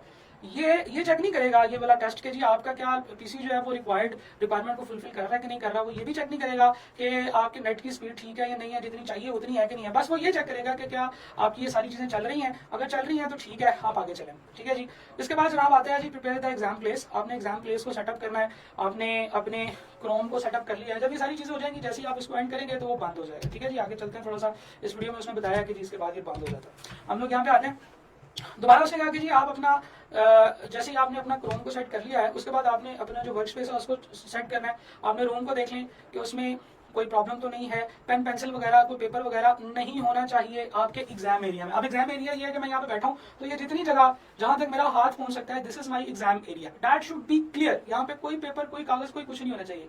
एक बच्चे ने मेरे से सवाल पूछा कि जी अगर मैं लाइब्रेरी में बैठ के एग्जाम दूं तो एग्जामिनर मारेगा तो नहीं? तो भाई क्यों मारेगा, वो एक तो जो है वो कैम में है, वो आपको मार नहीं सकता। दूसरी बात ये है कि भाई आपने बुक्स रखे, बुक्स पढ़ी हो कमरे में, कोई मसला नहीं है, लेकिन एक तो आपसे वो बहुत दूर पड़ी हो, जितनी दूर हो सकता है उतनी दूर पड़ी हो, पेपर वगैरह इतनी दूर पड़ा हो, और कोई ऐसी चीज ऐसे एंगल पे ना पड़ी हो कि आपको वहां से उसके ऊपर कुछ लिखा हुआ नजर आ रहा हो, व्हाइट बोर्ड पे कुछ ना लिखा हो, कोई चार्ट पे कुछ ना लिखा हो, कोई इस तरीके के चार्ट नहीं होने चाहिए। तो दैट विल डू। आपके पास हो सकता है आपके एग्जाम में जो है वो किताब भी पढ़ी हो वहां पे साइड पे जो जिसका पेपर है आपका, लेकिन that should not be accessible as well as that should not be in your exam area. अच्छा, अब आपने क्या करना है कि जब ये मैं अभी आगे चलूंगा, जो प्रॉक्टर है वो आपका जब रूम स्कैन करेगा, तो जब वो रूम स्कैन कर रहा होगा तो उस वक्त वो आपको कह देगा यार ये फला चीज जो वहाँ पे पड़ी है ना, इसको उठा के बाहर रख के आओ, या फला चीज जो है इसको मिटा दो, या जो फला कागज है इनको किसी और जगह पे रख दो। ठीक है जी, तो मतलब ये एक सारा प्रोसीजर जो है वो आपको आपका एग्जामिनर भी गाइड कर देगा कि आपका room is it appropriate for testing और नॉट।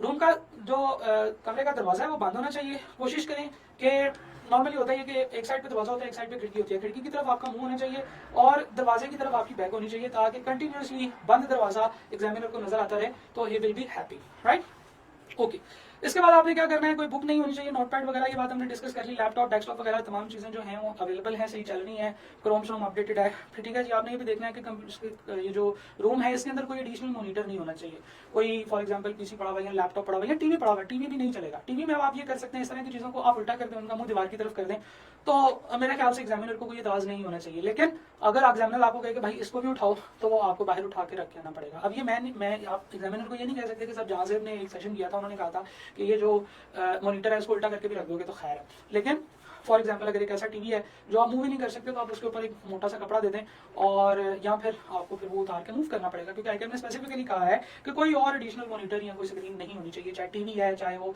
फॉर एग्जाम्पल एलसीडी है या पीसी है। ठीक है जी, इलेक्ट्रिसिटी और इंटरनेट रिक्वायरमेंट जो है वो आपकी फुलफिल होनी चाहिए। तो जनाब यहाँ तक आप पहुंचे और ये सारी चीजें क्या थी, आपकी स्टार्ट थी। आपने क्या किया, आपने क्रोम सेटअप कर लिया, जो चीजें आपको चाहिए थी अपने पास रख ली, कमरा साफ कर लिया। अब आता है एग्जाम का टाइम। एग्जाम से आधा घंटा पहले, एग्जाम से आधा घंटा पहले आपने क्या करना है कि उस लिंक पे क्लिक करना है जो 17 तारीख को आपको ईमेल आई है उसके अंदर है। उस लिंक से एग्जाम प्रॉक्टर की जो वेबसाइट है वो ओपन हो जाएगी, और उसके अंदर आपका एक स्पेसिफिक लिंक होगा जिसमें आप एग्जामिनर से कनेक्ट हो जाओगे। ठीक है जी, एग्जामिनर आपसे कहेगा कि हाँ भाई कौन हो तुम, आपको खैर वो ये तो नहीं पूछेगा कि कैमरे में है वो आपसे, मतलब स्क्रीन के अंदर है, आपके कैम के थ्रू वो आपसे बात कर रहा है। वो आपको कहेगा कि भाई सबसे पहले तो अपना आईडी कार्ड दिखाओ, तो आप उसको अपना आईडी कार्ड दिखाएंगे। उसको आईडी कार्ड दिखाने का तरीका क्या है, जैसे मैं अभी आपको ऐसे करके जो है वो अपना आईडी कार्ड दिखाता हूँ, for example this is my mobile, तो मैं आपको ऐसे करके पास करके जो है वो अपना जो मोबाइल है वो दिखा रहा हूँ। ठीक है, तो दिस विल वर्क। ठीक है, जिससे वो देख लेगा, फिर साथ में यहाँ पे आपके पास बटन होगा, आप उस पर क्लिक करेंगे तो उसकी तस्वीर आ जाएगी, वो आपको दे देंगे। फिर वो कहेगा अपनी तस्वीर भी बनाओ, तो आप जो है वो थोड़ा आगे पीछे होंगे, स्क्रीन पे आपको लाइव नजर आ रहा होगा, आपका अपना ही कैम ओपन किया हुआ, तो फिर जो है वो आपको वो वाली चीज भी आपकी सेटअप हो जाएगी जो उन्होंने यहाँ पे बताई है। ठीक है, 30 मिनट पहले आपने उस लिंक के ऊपर क्लिक करना है, एग्जाम के शुरू होने से 30 मिनट पहले। फॉर एग्जाम्पल आपका 9 बजे एग्जाम शुरू हो रहा है, तो आपने 8:30 बजे उस लिंक के ऊपर क्लिक कर देना है। अब वहां पे जैसे आप क्लिक करेंगे, आप फॉरन प्रॉक्टर के पास नहीं चले जाएंगे। प्रॉक्टर जो है फॉर एग्जांपल 30 बच्चों को उसने अलाउ करना है, तो जैसे जैसे आप अलाउ एंटर होते जाएंगे, आप क्यू में लगते जाएंगे। तो वो सबसे पहले बच्चे से बात करेगा, फिर दूसरे से, फिर तीसरे से, फिर चौथे से। फिर आपने परेशान नहीं होना कि यार मैंने तो कितनी देर से क्लिक किया हुआ है और मुझे आ रहा है कि जी वेटिंग है, वेटिंग है, वेटिंग है। तो जब आपकी बारी आएगी, और वो इंशाल्लाह एग्जाम के स्टार्ट होने से पहले आ जाएगी, आपने प्रॉक्टर को जो है ना वो कनेक्ट कर देना है। फिर अपने नोट्स व्यू करते जाएं, क्योंकि अभी तो आप नोट्स यूज कर सकते हैं ना, अभी तो एग्जाम स्टार्ट नहीं हुआ। आप अपने नोट्स व्यू करते जाएं, आप अपनी कैलकुलेशंस जो है वो देखते जाएं। जैसे एग्जामिनर आपके पास आएगा, ठीक है, यहाँ आपको नोटिफिकेशन आएगा कि जी एग्जामिनर आपके पास लॉगिन होने वाला है, आप फौरन से जो है ना वो अपने पेपर्स वगैरह बंद करें और उसको साइड पर रख दें। ठीक है जी, एग्जामिनर से बात करें, वो आपसे आपका आईडी पूछेगा, आपका ये जो है जो अभी आपने डाउनलोड किया रोल नंबर स्लिप, वो भी आप उसको ऐसे ही दिखाएंगे जैसे पेपर आप कैमरे में दिखाते हैं, तो वो पेपर को जो है ना वो कैमरे में चेक कर लेगा। ठीक है जी, और आप फिर जैसे ही वो आपको चेक कर लेगा, फिर वो आपसे कुछ और चीजें पूछेगा। वो आपको कहेगा कि भाई मुझे समझ आ गया तुम क्या कह रहे हो, अब तुम ऐसे करो कि अपना मोबाइल जो है उसको करो फ्लाइट मोड पे, उसको जहाज पे लगाओ। आप मोबाइल को फ्लाइट मोड पे कर दोगे और फिर उसे दोबारा ऐसे दिखाओगे। ओके, फिर उसके बाद वो आपको कहेगा कि चलें अब वाईफाई ऑन करें। आप वाईफाई ऑन करेंगे, वो कहेगा दिखाओ, फिर आप उसे दोबारा ऐसे वाईफाई ऑन करके दिखाएंगे। वो कहेगा ठीक है, अब तुम ऐसे करो कि अभी तुम्हारी स्क्रीन पे एक QR कोड नजर आने वाला है, तुम वो वाली ऐप ओपन करो जो तुमने इंस्टॉल की हुई है, और उस ऐप से ये वाली स्क्रीन जो है इसको स्कैन करो। तो जब आप उस ऐप से उसको, जैसे फॉर एग्जांपल ये नीचे मेरा कंप्यूटर पड़ा हुआ है, तो मैं उसको यहाँ से स्कैन करके क्लिक करूंगा, जैसे आप व्हाट्सएप वेब के ऊपर जो है ना वो QR को स्कैन करते हैं, या कोई भी QR स्कैनर आप नेट से डाउनलोड कर लें। आपने बरल जो वो QR जो उसमें दिया हुआ है उसको स्कैन करना है आपने अपनी उस ऐप से, या आप जब उसको किसी और QR स्कैनर से आपने अपने मोबाइल में भी इंस्टॉल किया होगा उसको स्कैन करेंगे तो आपको उस ऐप में ही ओपन कर देगा वो, और वो ऐप जब वो आपकी कनेक्ट हो जाएगी इनके साथ, जहाँ पे पहले ऑलरेडी आपका कंप्यूटर की स्क्रीन, आपका माइक, आपका जो कैम है वो सारा कुछ कनेक्ट हो चुका है, उसके साथ आपका मोबाइल भी कनेक्ट हो जाएगा। अब वो आपसे कहेगा भाई अपने कमरे की बनाओ तस्वीरें, तो आप ऐसे करेंगे जहां पे आप बैठे हुए हैं, आप पहले इस साइड की तस्वीर लोगे, फिर आप इस साइड की तस्वीर लोगे, फिर आप ये इस तरीके से इस साइड की तस्वीर लोगे, फिर शायद आपको बैक घूमना पड़ेगा, मैं आप बैक तो नहीं घूम के जा सकता, तो आप बैक साइड की तस्वीर लोगे, और फिर आप ऊपर की, नीचे की, लेफ्ट राइट, आपने हर साइड की जो तस्वीरें है ना वो आपने लेते जाना है। और फिर उसके बाद जब आपने 4 5 6 तस्वीरें ले लेंगे, उसके बाद आपने उसको सबमिट करना है। और जब आप वो तस्वीरें सबमिट कर दोगे तो फिर क्या होगा, फिर वो आपका रूम चेक करना शुरू हो जाएंगे।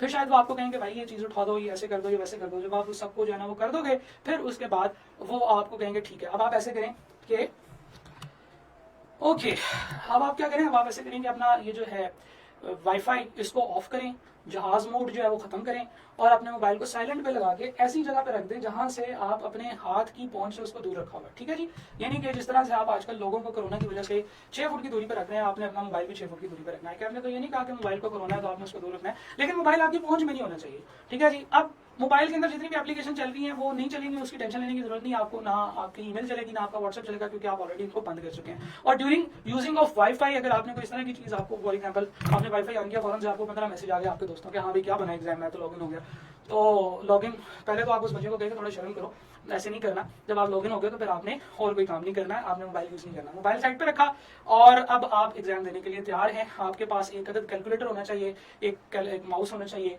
और फिर आप एग्जाम दे सकते हैं। ठीक है जी, इस चीज को यहाँ पे फौरन से पढ़ लेते हैं। मोबाइल फोन ऑफ करना है, वाईफाई ऑन करना है, क्यूआर कोड स्कैन करना है, रूम की 360 डिग्री पे पिक्चर लेनी है। अच्छा, यहाँ पे बच्चा एक पजल होता है, वो कहते हैं सर ये 360 डिग्री क्या वो जो पैनोरामिक व्यू है कैमरा के अंदर, कि जैसे हम ये ऐसे लंबी सी वीडियो तस्वीर बना सकते हैं, क्या ऐसे बनाना है, क्या हमने अपने रूम की वीडियो बना के शेयर करनी है? ऐसी बात नहीं है, कहते हैं स्पेसिफिकली कहा है कि सारे एंगल से हर तरह से आपने तस्वीरें खींचनी है और वो तस्वीरें अपलोड करनी है। ठीक है, जब आपका रूम जो है वो स्कैन पास कर जाएगा, यानी कि ये टेस्ट जो है ये पास कर जाएगा, तो आपको जो है ना वो एग्जामिनर अब आपसे पूछेगा कि भाई अब आप ऐसे करेंगे, आप जो है ना वो अपना आईडी कार्ड दिखाएं मुझे। ठीक है, तो पहले आपने सारी चीजें चेक की, लॉगिन हुए, एग्जामिनर ने आपका रूम चेक किया, फिर वो आपसे आईडी कार्ड पूछ रहा है। ठीक है जी, अपनी तस्वीर खींचने के लिए पूछ रहा है, जैसे मैंने आपको बताया कि आप अपनी तस्वीर उसे दे सकते हैं। ठीक है जी, उसके बाद वो आपको सारी चीजें वेरीफाई करने के बाद अब आपको कहेगा कि ईमेल ओपन करें, और उस ईमेल में जो एग्जाम का लिंक है, जो 17 तारीख को मेल आई थी, उसके अंदर जो एग्जाम का लिंक है उसको क्लिक करें। अगर उससे पहले कभी आपने उस लिंक पे क्लिक किया, जो 17 को मेल आ रही है, ये जरूर जहन में याद रखिएगा, इसको जहन में बिठा लें कि जो 15 को मेल आ रही है उसमें क्रोम है और उसमें ऐप का लिंक है, तो आपने उसको जितना मर्जी यूज करें, जब मर्जी चेक करें, जैसे मर्जी करें, क्योंकि जब आप उसे इंस्टॉल करेंगे तो वो आपकी टेस्टिंग जो है वो चेकिंग करेगा आपके पीसी को सारा कुछ। लेकिन जो 17 तारीख को मेल आ रही है जिसमें एग्जाम का लिंक है, आपने उस पर एग्जाम वाले दिन ही क्लिक करना है, उससे पहले आगे पीछे कहीं पे लिंक क्लिक करेंगे तो वो लिंक डिसेबल हो जाएगा। ठीक है जी, आपने उसको जाया नहीं करना। एग्जाम के दौरान उन्होंने कहा जी upon successful completion of ID verification process examiner will be allowed to log in to the exam. ठीक है जी, ब्रेक अलाउ नहीं है, कोई और कमरे में नहीं हो सकता, और examiners are not permitted to speak, आप बोल भी नहीं सकते। आप मतलब कुछ लोगों को आदत होती है थोड़ा सा बड़े बढ़ाने की, कि वो फॉर्मूला ऐसे याद करते हैं, अच्छा जी summation x y minus summation x summation y, तो आप कहीं और देख के बोल रहे होंगे, और आपके प्रोक्टर ने आपको देखा तो वो कहेगा अच्छा चले यहाँ पे कुछ लिखा हुआ है, वो उसको पढ़ रहा है। ठीक है जी, तो वो फिर दोबारा आपको कॉल करेगा, चल भाई जरा मुझे बताओ ये जो यहाँ पे तुम देख रहे थे क्या देख रहे थे, चलो प्रोक्टोरिंग ऐप ओपन करो, ये इसको क्यूआर को स्कैन करो, फिर उसके बाद तुम्हारा मोबाइल हमारे साथ कनेक्ट हो जाएगा, फिर उस जगह की मुझे तस्वीर लेकर दो ना, जरा तुम क्या नकले मार रहे हो। ठीक है, तो आपने ऐसे नहीं करना, क्योंकि मैंने देखा है कि फेयरली इजी एग्जाम होगा और इंशाल्लाह आप पास कर जाएंगे। ड्रिंक्स परमिटेड है, और लेकिन आप अनमार्क्ड ग्लास या बोतल में पानी पी सकते हैं। ड्रिंक से मुराद पानी भी हो सकता है, आप एनर्जी ड्रिंक भी ले सकते हैं। मैंने जैसे बच्चों को बताता होता हूँ मैं कि कोई मीठा शरबत ले जाएं, क्योंकि एग्जाम के दौरान जब आपका ब्लड प्रेशर लो होना शुरू होता है तो फिर आपको किसी मीठे शरबत की जरूरत होती है, जिससे आपका शुगर लेवल बेहतर होता है, क्योंकि सारी बात है जब पढ़ा नहीं है तो फिर इस तरह की चीजें तो करनी पड़ेंगी। क्या ख्याल? और जिन लोगों ने पढ़ा हुआ उनको टेंशन लेने की जरूरत नहीं है। आपने बोतल के ऊपर जो है ना वो कुछ भी नहीं लिखा होगा, क्योंकि अगर बोतल के ऊपर आपने कुछ लिखा हुआ तो सब लोगों को जो है ना वो हो सकता है कि आप कुछ बोल के पी रहे हो। जैसे फॉर एग्जाम्पल चैप्टर नंबर 13 आपको नहीं आता तो आपने उसको पानी में बोला और अपने पास रख लिया कि जब 13 नंबर चैप्टर का सवाल आएगा एक सिर्फ लेंगे, चल भाई सवाल सॉल्व, तो डेफिनेटली ऐसे नहीं होगा।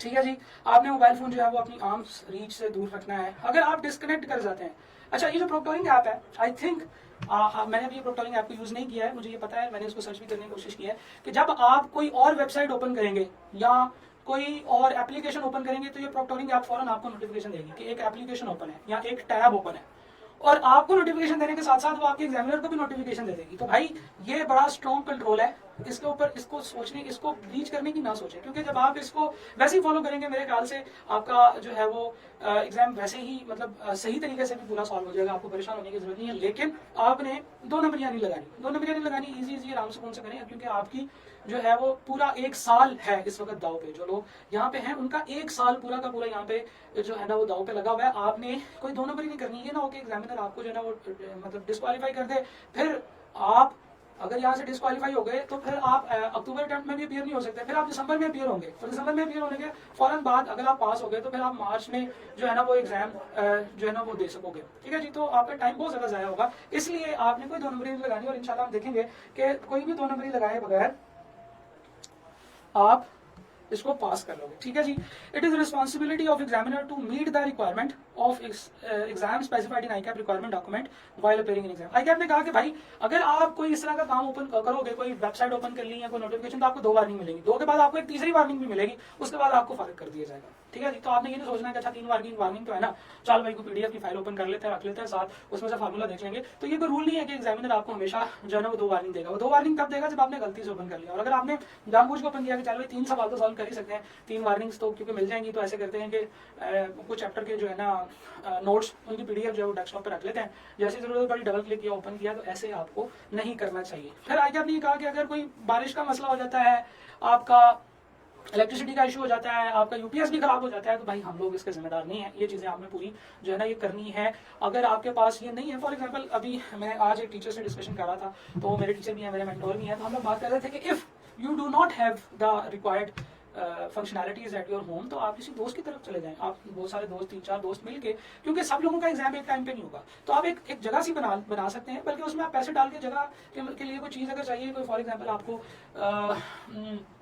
कैम चाहिए या आपको माइक चाहिए, आपके पास नहीं है, या इस तरह की कोई और चीज चाहिए, तो आप उसको अरेंज कर लें मिलकर पैसे मिला के, क्योंकि मतलब 1 साल 1 ईयर इज वेरी इंपॉर्टेंट, और आपके ऑलरेडी बहुत ज्यादा पैसे खर्च हो चुके हैं, और उस खर्चे को बचाने के लिए आपने अगर थोड़ा बहुत मजीद 5-7 हज़ार का खर्चा करना पड़ा है, तो this is not a bad thing, ये कोई बुरी चीज नहीं है, कोई घाटे का सौदा नहीं है, आपका साल अगर बच जाए तो आप मिल के एक जगह बना लें। अगर आप लोगों का टाइम कोइंसाइड नहीं कर रहा है, ओवरलैप नहीं कर रहा है, तो फिर आप सब लोग जो है मिलकर एग्जाम दे सकते हैं। और फिर उसमें भी मैं आपको हमेशा ये सजेस्ट करूंगा कि हर चीज आईकैप ये कर ही इसलिए रहा है कि कोई भी एक स्टूडेंट भी जो है वो कोरोना इस वजह से उसको ना हो कि उसने एग्जाम दिया और उसको कोरोना हो गया। तो जनाब आपने अगर शेयर्ड वर्क स्पेस को यूज करना है, तो मैं आपसे ये रिक्वेस्ट करूंगा कि आपने कोशिश करनी है कि आपने एक दूसरे से प्रॉपर सोशल डिस्टेंस रखना है। एक दूसरे के साथ अगर आप मिलकर एग्जाम दे रहे हैं तो you should be wearing mask all the time. और फिर अगर आप लोग सेम इक्विपमेंट को यूज कर रहे हैं तो उसको प्रॉपर जो है वो हैंड सैनिटाइजर को आप हाथों के लिए इस्तेमाल करते हैं, लेकिन कोई स्प्रे रखें, फॉर एग्जांपल डिटोल पानी में डाल के स्प्रे रखें और उससे कीबोर्ड माउस वगैरह को हल्का फुल्का सा जो है ना वो डिसइंफेक्ट करते हैं। खैर वापस आते हैं जी, बहुत लंबी कहानियां चलना शुरू हो गई हैं, हम लोग आगे चलते हैं। Disconnection issue due to opening of unauthorised application, ये बात हम लोगों ने कर दी है। 2 वार्निंग्स मिलेंगी, उसके बाद आपको जो है ना वो निकाल दिया जाएगा। एप्लीकेशन की माल फंक्शनिंग की वजह से, जो एप्लीकेशन है जिसके ऊपर आपका एग्जाम हो रहा है, अगर वो वेबसाइट ही उनका सर्वर जो है वो बैठ जाता है। अब देखिए पहली बात तो ये है कि ये ऐसे पॉसिबल ही नहीं होता, पाकिस्तान के अंदर नहीं है ये वेबसाइट, जो मैंने देखा है जिसके ऊपर आपकी ये सर्विस मास्टर वाली ये जो वेबसाइट है, सर्विस मास्टर है क्या है, खैर तो सोनेट वाली जो वेबसाइट है ये ऑस्ट्रेलिया के सर्वर्स हैं, और ऑस्ट्रेलिया के सर्वर्स आर परफेक्ट, उनमें कभी भी डाउन टाइम नहीं आता। आ जाते हैं, मैं ये तो नहीं कहता कि कभी भी डाउन टाइम नहीं आता, लेकिन ये है कि देयर आर वेरी फ्यू, और बहुत ही ज्यादा एक्सेप्शनल सर्कमस्टांसेस में ऐसे होगा कि वेबसाइट उनकी वजह से नहीं चल रही होगी, और अगर नहीं चल रही होगी तो फिर आपको अगर 15 मिनट से कम का डिले आया है तो आपको मतलब जो उतना टाइम मिलेगा जितना आपका डिले आया है, एडिशनल टाइम उतना मिल जाएगा।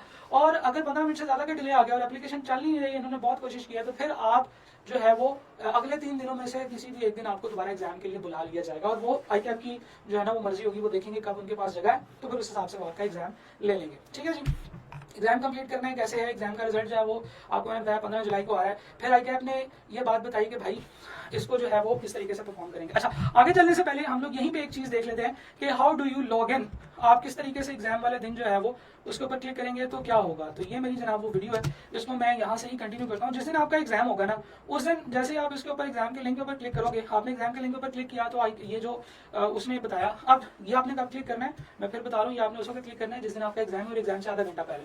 तो जैसे आपने क्लिक किया होगा, यहाँ पे सामने आया होगा कि भाई टॉयलेट से हुए, मेक श्योर करें आप अकेले हैं, कमरे में रोशनी है पूरी, और अगर यस है तो फिर आप कंटिन्यू पे क्लिक करेंगे। जब आप कंटिन्यू पे क्लिक करेंगे तो फिर उसके बाद वो आपको आगे ले जाएगा। आगे देखते हैं क्या होगा जी। बिल्कुल आपकी स्क्रीन उसने सेटअप की, स्क्रीन आपने सेलेक्ट करनी है, जो कि डेफिनेटली आईकैप आपको बड़ी डिटेल से एक्सप्लेन कर देगा। स्क्रीन सेटअप करने के बाद आपने अपना माइक्रोफोन सेट किया, माइक्रोफोन सेट करने के बाद आपको देखें यहाँ पे उन्होंने फौरन से सेंस किया है कि इस वक्त आपने चले आपने ओपन किया हुआ इंटरनेट एक्सप्लोरर, लेकिन उसके अंदर 2 टैब्स ओपन हुए हैं, तो फिर आपको दूसरा टैब बंद करना पड़ेगा। जैसे आप दूसरा टैब बंद करोगे आपको वो जो नोटिफिकेशन आ रहा है वो खत्म हो जाएगा। नाउ आपने जो है वो अपना आईडी कार्ड दिखाना है और अपना कैमरा सेटअप करना है। कैमरा तो सेटअप है आपका ऑलरेडी, क्योंकि उसके बाद ही आप आगे मूव हुए थे, लेकिन ये जो चीज़ है ये थोड़ी सी आगे जाके आती है। पहले आप जो है वो आपका एग्जामिनर आपको कहता है, मैं आपको दिखाता हूँ। अब ये वीडियो जो है ये एग्जैक्टली इस पर्पज़ के लिए तो नहीं बनी हुई, मैं आपको फिर बता रहा हूँ, जो कि आईकैप की तरफ से होगा। लेकिन आईकैप सबसे पहले आपसे क्या करेगा,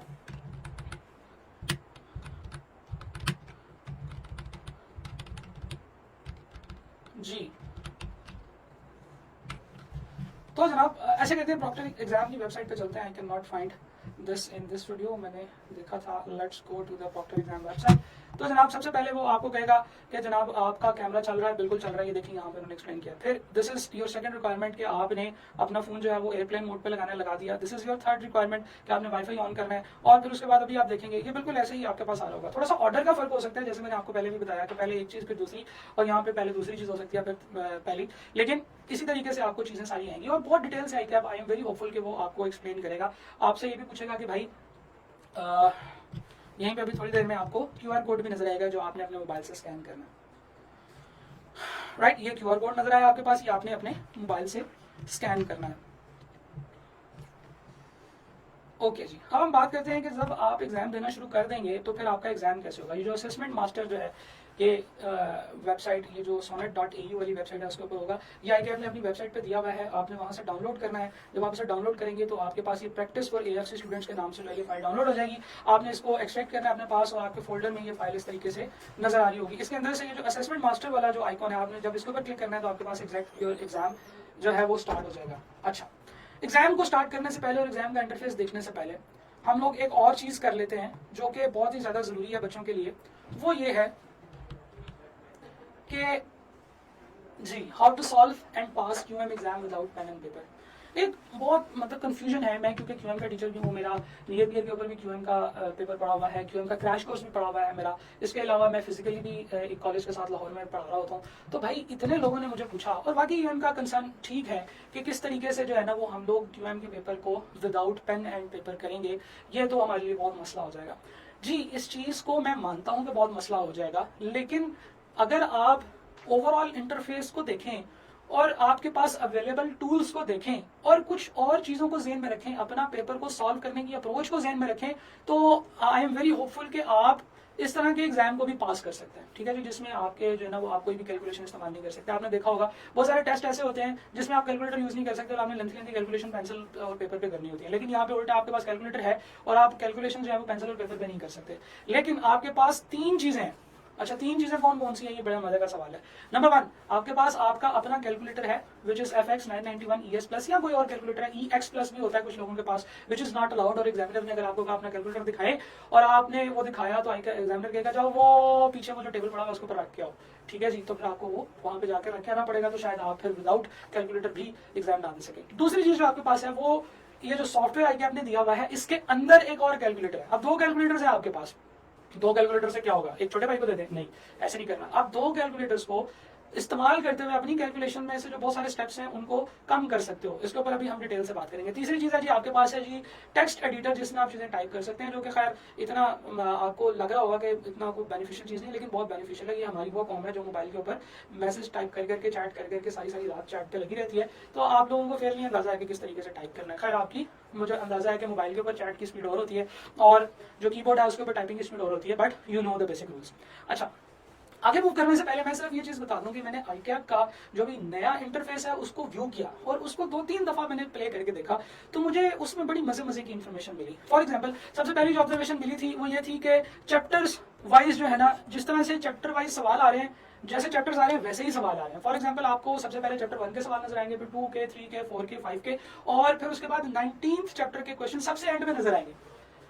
अच्छा, दिखने में तो ये कोई इन्फॉर्मेशन इतनी कोई रेलेवेंट मजे की नहीं लग रही कि इसका क्या फायदा होगा, लेकिन इसका फायदा होगा, अभी हम डिस्कस करते हैं। दूसरी जो ऑब्जर्वेशन मैंने यहाँ पे की वो ये है कि QM के पेपर में आपको पता है कि 50 सवाल 1 नंबर के होते हैं, 10 सवाल 2 नंबर के और 10 सवाल 3 नंबर के होते हैं। तो जो पहले 50 सवाल हैं वो हैं 1 नंबर के, जो अगले 10 सवाल हैं वो 2 नंबर के, और जो अगले 10 सवाल हैं वो 3 नंबर के। ठीक है जी, तो यानी कि जो लास्ट 10 क्वेश्चन हैं वो 3 नंबर के हैं। पहले जो है वो शफल होकर भी क्वेश्चन आ रहे होते थे, लेकिन ये चीज़ भी बड़ी मजे की है, क्योंकि अब मैं जब आपको टेक्निक बताऊंगा कि हमें कैसे सॉल्व करना चाहिए एग्जाम, तो फिर आपको उस वक्त इसका बेनिफिट होगा। और बहुत सारी बातें ऐसी हैं जो कि अभी हम लोग ऐसे करेंगे कि अपना इंटरफेस ओपन करेंगे, पहले मैं आपको इंटरफेस एक्सप्लेन करूंगा, फिर उसके बाद QM का पेपर हम जो है उसके 10-15 सवाल 20 सवाल सॉल्व करेंगे, ऑन द स्पॉट सॉल्व करेंगे, विदाउट पेन और पेपर सॉल्व करेंगे, और उसको विद इन टाइम सॉल्व करेंगे, ताकि आपको पता चले कि इसको कैसे करना है।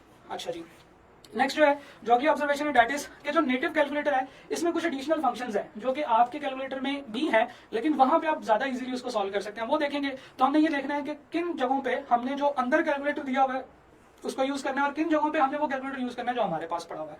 आगे चलते हैं जी, एक बड़ी मजे की बात है, ये चीज आप समझ लें कि आपको जो है ना वो दिस इज ए ब्लेसिंग कि जी सिस्टम इन एफिशिएंसी टाइम जो ये काउंट नहीं होगा। इसका ये मतलब है कि अगर आपने नेक्स्ट पे क्लिक किया और क्वेश्चन लोड हो रहा है, उसको लोड होने में 2-3 सेकंड लगेंगे, लेकिन वो 2-3 सेकंड आपके टाइम में से माइनस नहीं होंगे। ठीक है, इसका ये मतलब है कि अगर आपका 3 घंटे का पेपर है और आप आगे पीछे शफल करते जा रहे हो, तो शायद वो जो शफल करने का टाइम है वो भी उसमें ऐड होता जाएगा, और एंड पे 3 घंटे 20 मिनट का हो सकता है आपका एग्जाम हो। तो आप 9 बजे शुरू करेंगे तो शायद आप 12:20 में 12:15 आपके 3 घंटे पूरे हो जाएंगे। तो सिस्टम इन एफिशिएंसी टाइम जो ये काउंट नहीं होगा, ये एक बहुत बड़ी ब्लेसिंग है जो कि आप लोगों के लिए है यहाँ पे। चले जी, यहाँ पे आई एम वेरी होपफुल के आप लोग जो है वो इस चीज को समझ रहे होंगे, और आगे चलते हैं। पॉइंट 5 की बात करते हैं।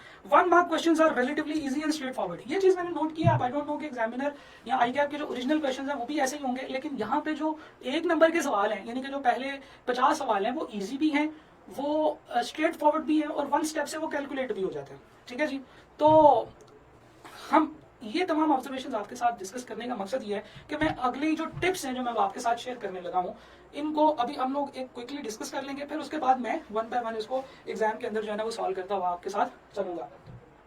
तो जनाब, पहली जो सबसे पहली टिप है वो ये है कि आपने अपनी जो ऑपरेशन है, जो आपने अपना एक्शन है, एक्शन का प्लान जो है उसको डिवाइस करना है। आपने एक्शन इस प्लान इस तरीके से करना है कि आपने कम से कम टाइम में ज्यादा से ज्यादा मार्क्स सिक्योर करने हैं, और विद इन टाइम आपने करना है, क्योंकि एक चीज तो फौरन से समझ आ रही है कि यार अगर पेपर पेंसिल नहीं होगी तो टाइम ज्यादा लगेगा पेपर को सॉल्व करने में। अच्छा, दूसरी चीज ये समझ आ रही है कि पेपर डिफिकल्ट भी होगा, तो फिर हम लोग कैसे मूव करें, कैसे इन चीजों को लेके चलेंगे ताकि आप अपने जो एग्जाम है उसके टाइम के अंदर आते हुए ना सिर्फ पेपर को सॉल्व कर लें, बल्कि उसमें से पासिंग मार्क्स भी सिक्योर करें। तो सबसे पहली जो टिप है वो मैं आपको देना चाहूंगा कि आपने अपना एक्शन प्लान इस तरीके से बनाना है कि आपने सबसे पहले क्वेश्चन नंबर 3 से लेकर 52 तक करने हैं। ठीक है, अच्छा, अब इसका ये मतलब नहीं है कि क्वेश्चन नंबर 1 और 2 आपने इग्नोर कर देने हैं। अभी हम लोग देखेंगे 1 और 2 ये दोनों क्वेश्चन नहीं है, ये सिर्फ कुछ एडिशनल चीजें हैं। ये आपको गाइडेंस वगैरह दे रहे हैं नंबर 1 पे जो स्लाइड आ रही है, और नंबर 2 जो है वो उसमें जो ICAP ने आपको मैथमेटिकल टेबल्स का जो डॉक्यूमेंट दिया है वो नंबर 2 पे नजर आ रहा है। ठीक है जी, तो ये 2 क्वेश्चंस नहीं है, एक्चुअली 33 से लेकर 52 तक जो सवाल हैं वो आपने करने हैं, आपने 1 बाय 1 इनको पढ़ते चले जाना है। लेकिन आपने करना ये है कि आपने जो एरियाज आपको नहीं आते हैं उसका सवाल भी आपने नहीं देखना। ठीक है, फॉर एग्जाम्पल बहुत सारे बच्चे ऐसे होते हैं जिन्होंने चैप्टर 8-9 जो है उसको छोड़ा होता है कैलकुलस को, उनको समझ नहीं आ रही होती, तो आपने नीचे से आना है। क्वेश्चन नंबर 1 देखा, 2 देखा, 3 देखा, 4 देखा, उनको सॉल्व भी किया, लेकिन जो एरिया आपको आपका वीक है, जिसमें आप स्ट्रगल करते हो, उस एरिया को आपने उसके सवालों को देखे बगैर स्किप कर देना है। ठीक है जी, अभी हम ये करके देखेंगे। अभी हम लोग ये अज्यूम करेंगे कि हमें फाइनेंस के सवाल नहीं आते हैं, और हम लोग फाइनेंस के तमाम क्वेश्चंस को आउटराइट इग्नोर करेंगे, सबसे पहली दफा इग्नोर करेंगे। लेकिन इसका ये मतलब नहीं है कि हम उसको करेंगे नहीं, लेकिन जो हम लोग पहली दफा जो हम पहला हमला कर रहे हैं क्वेश्चंस के ऊपर, उसमें हम लोग उन क्वेश्चंस को नहीं देखेंगे। Number 2, solve theory related question on spot. Theory के जो क्वेश्चन है जिनमें कोई कैलकुलेशन इन्वॉल्व नहीं है, वो आपने फौरन वहीं पे कर देने हैं। आपने उसको ये नहीं देखना कि ये मुझे आता है कि नहीं आता, आपने उसको पढ़ना है, डेफिनेटली वो आपको आता होगा अगर आपने अच्छी तैयारी की है, और आपने उसको वहां पे सॉल्व करना, उसको स्किप नहीं करना। Next, solve sure questions. ऐसे क्वेश्चन जिनमें आप श्योर हो कि यार मुझे पता है ये कैलकुलेशन कैसे करनी है, and you know the formula, values put करनी है, और ये कैलकुलेशन जो है ना इसको कैसे सॉल्व करना है ये आपको पता है। ठीक है जी, यानी कि ये इजी क्वेश्चंस हैं, और इसमें शायद ये मैं वर्ड लिखना भूल गया, मैंने लिखा solve sure questions that are easy and you know how to solve, जिसमें 1 या 2 स्टेप्स इन्वॉल्व है। ठीक है जी, कुछ ऐसे सवाल होते हैं जिसमें मल्टीपल स्टेप्स इन्वॉल्व होते हैं, पहले ये सॉल्व किया, फिर उसको पुट किया, फिर एक और कैलकुलेशन की, उसको पुट किया, और फिर उसके बाद इसको सॉल्व किया। ये 3 स्टेप्स की कैलकुलेशन हो जाती है। तो चाहे वो बड़ा सवाल है, अगर वो आपको आता भी है तो आपने उसको स्किप करना है, बल्कि स्किप करने के साथ साथ आपने उसको फ्लैग कर देना है। तो जनाब, आपने क्वेश्चन नंबर 1 देखा, आपने सबसे पहले देखा ये क्या, ये उस क्वेश्चन में से तो नहीं है, उस एरिया में से तो नहीं है जो मुझे नहीं आता, अगर ऐसे है तो फिर उसको छोड़ दें। क्या ये थ्री का सवाल है, फौरन कर दें।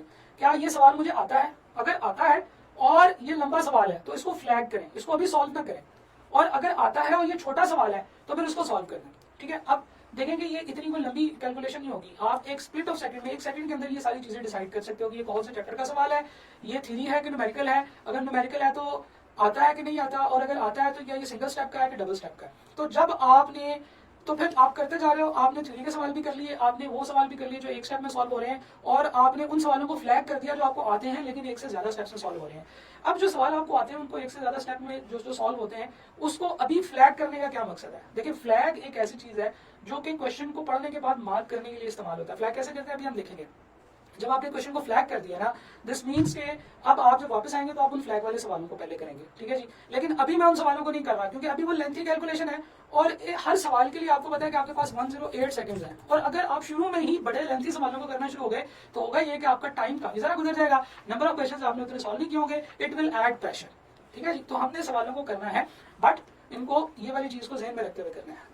उसके बाद आपने सीधा सीधा मूव करना है लास्ट 10 क्वेश्चंस की तरफ, जो 3 नंबर वाले सवाल हैं। 2 नंबर वाले सवाल बीच में से आपने छोड़ दिए।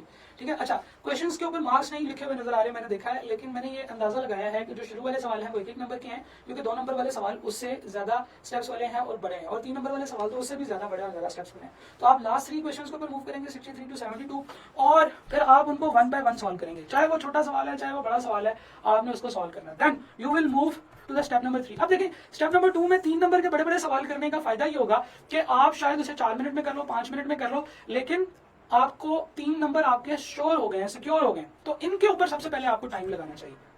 ठीक है जी, then you should move to 53 to 62 questions, वो सवाल जो 2 नंबर के हैं, और इनको आपने सॉल्व करना है, और इनको भी वैसे ही सॉल्व करना है। आता है तो इसको सॉल्व करते हैं, चाहे वो जितना मर्जी लंबा सवाल है। ठीक है जी, अगर नहीं आता तो डेफिनेटली आप इसको छोड़ दें, इसमें फ्लैग करने की जरूरत नहीं है। फिर उसके बाद आपने वापस जाना है, इन 3 से लेकर 52 तक के जो सवाल हैं, जो 1 नंबर के सवाल है, और उनमें से वो वाले सवाल करने हैं जो आप फ्लैग करके आए हो। राइट, तो जब आप फ्लैग वाले सवाल कर लोगे, उसके बाद आपने एग्जाम के अंदर से वो तमाम सवाल कर लिए हैं जो आपको आते हैं।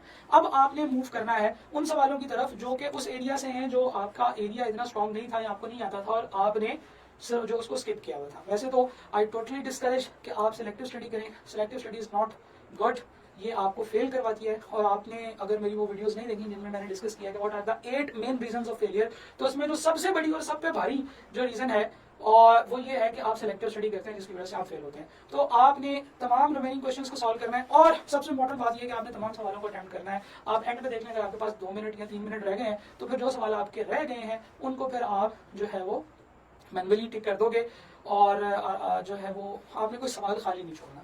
तो ये तो था जी आपका एक्शन प्लान QM के पेपर को करने के लिए। आगे चलते हैं जी, इसके अलावा कुछ और टिप्स हैं, इनको यूज भी करेंगे अभी हम लोग। दूसरी टिप यह है कि आपने दोनों कैलकुलेटर्स यूज करने हैं।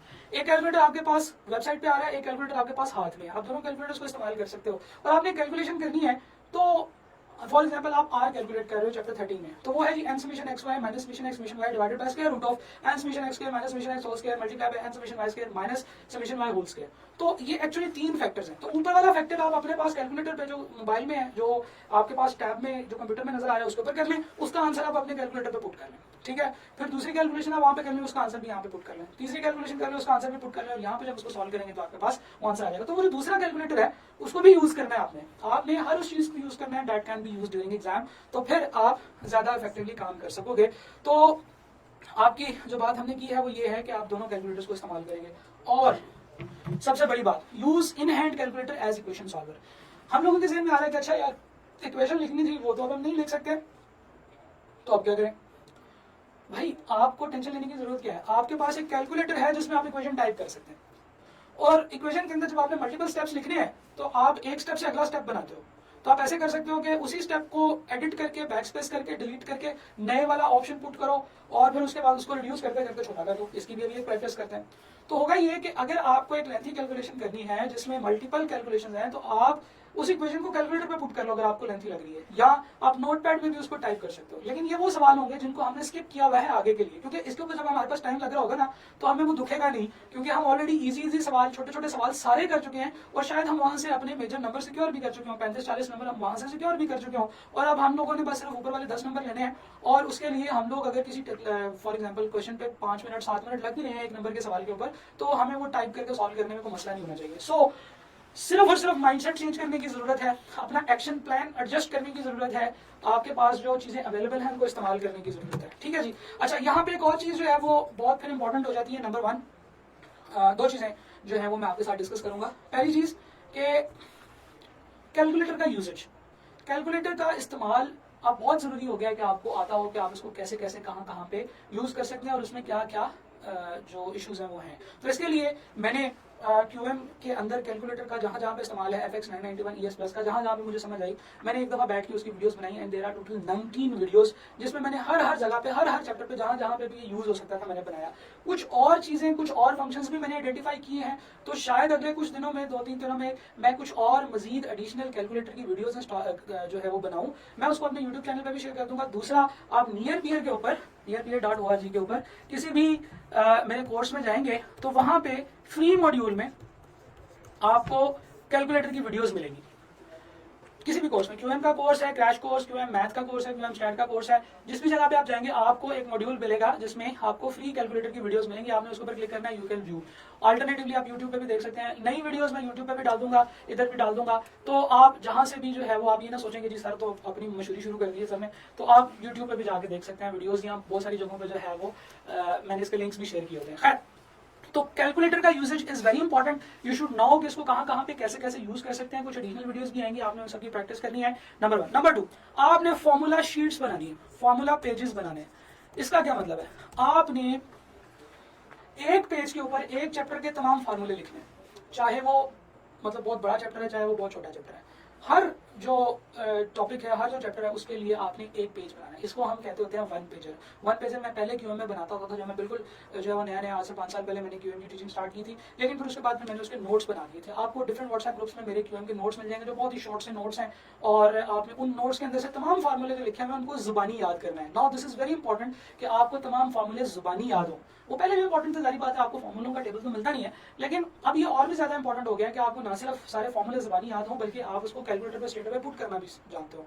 तो एक पेज के ऊपर लिखने की जो साइंस है वो ये है कि जब आप एक चीज को एक पेज पे लिखते हैं तो आपको वो याद हो जाती है, उस चीज का एक इमेज आपके माइंड में चला जाता है, और जो इमेज है वो आपके माइंड में रह जाता है। जब आपको फॉर्मूले, फॉर एग्जांपल आप कोई भी चीज याद करें, आप मैट्रिक का कोई फॉर्मूला याद करें तो आपको याद आएगा कि वो कैसे आपके माइंड में याद आ रहा है, वो आपके माइंड में उसका एक इमेज आ रहा है। तो कोई भी चीज जो आप याद करते हैं तो that has an image in your mind.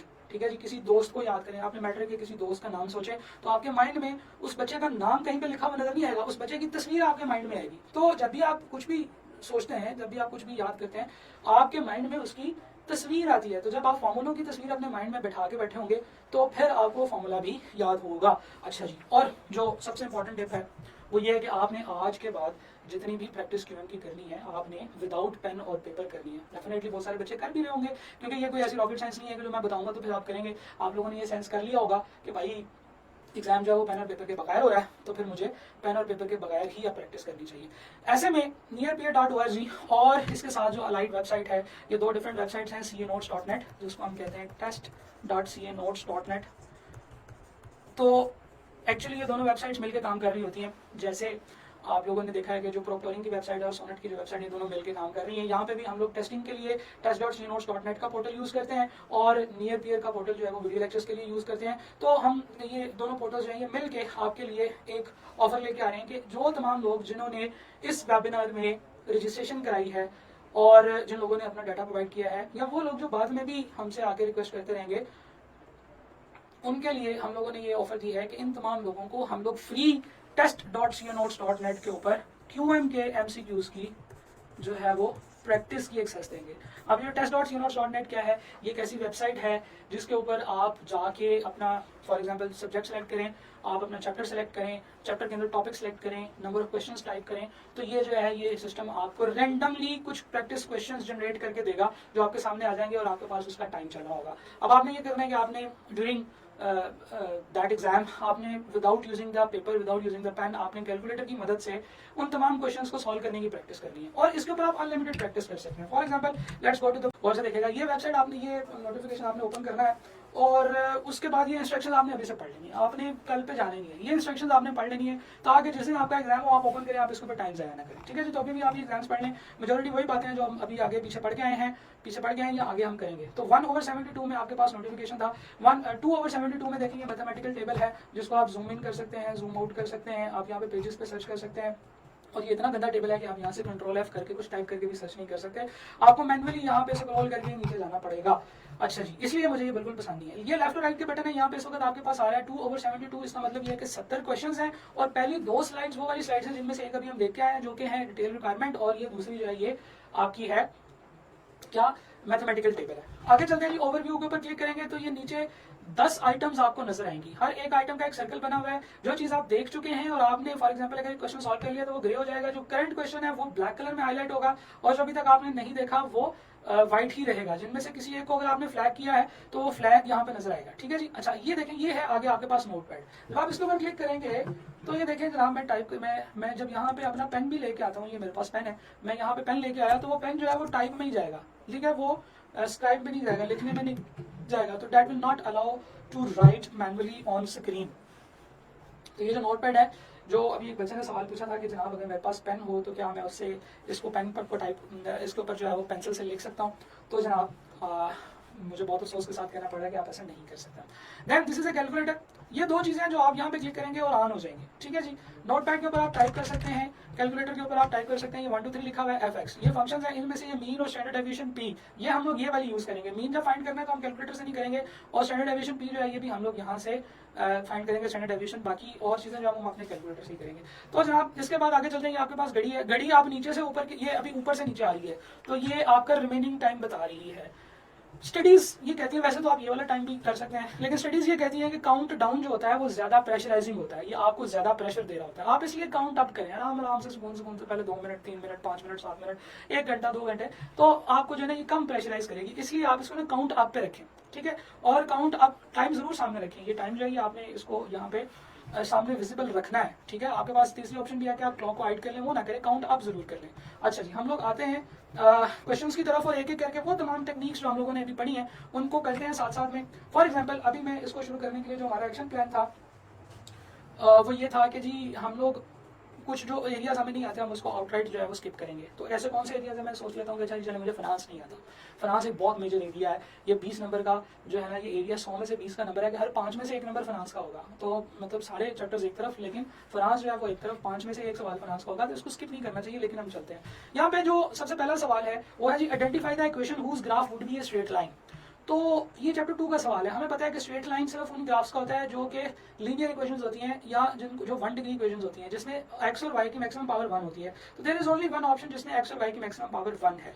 अब ये कैसा सवाल है, दैट रिक्वायर्स योर नॉलेज, आपकी अंडरस्टैंडिंग चाहिए। इसमें कोई कैलकुलेशन इसमें इन्वॉल्व नहीं थी और आईकैप ने 1 नंबर के लिए ये सवाल दिया। नेक्स्ट, इसको आपने यहाँ पे टिक किया, नेक्स्ट क्वेश्चन की तरफ मूव करते हैं। Next question was the concept of dash is based on the common sense notion that a rupee paid to you in future is less valuable to you than a rupee paid to you today। तो ये present value का concept है। ये अगर आपको आता होता है तो ठीक है, लेकिन आपने क्योंकि पढ़ लिया है इसको, फिर आप इसको डिस्कस कर रहे हैं तो आप नेक्स्ट के ऊपर क्लिक करें। अच्छा, अभी नेक्स्ट के ऊपर क्लिक करने से पहले आपने यहाँ पे टाइम को देखना है और फिर उसके बाद जब दोबारा से स्क्रीन आएगी तो आपने उस टाइम को देखना है। फॉर एग्जाम्पल मैं नेक्स्ट पे क्लिक करने लगा हूँ, मैंने 30 पे नेक्स्ट पे क्लिक किया है, 1 2 3 सेकंड लगे हैं, लेकिन फिर दोबारा 30 से ही स्टार्ट हुआ है।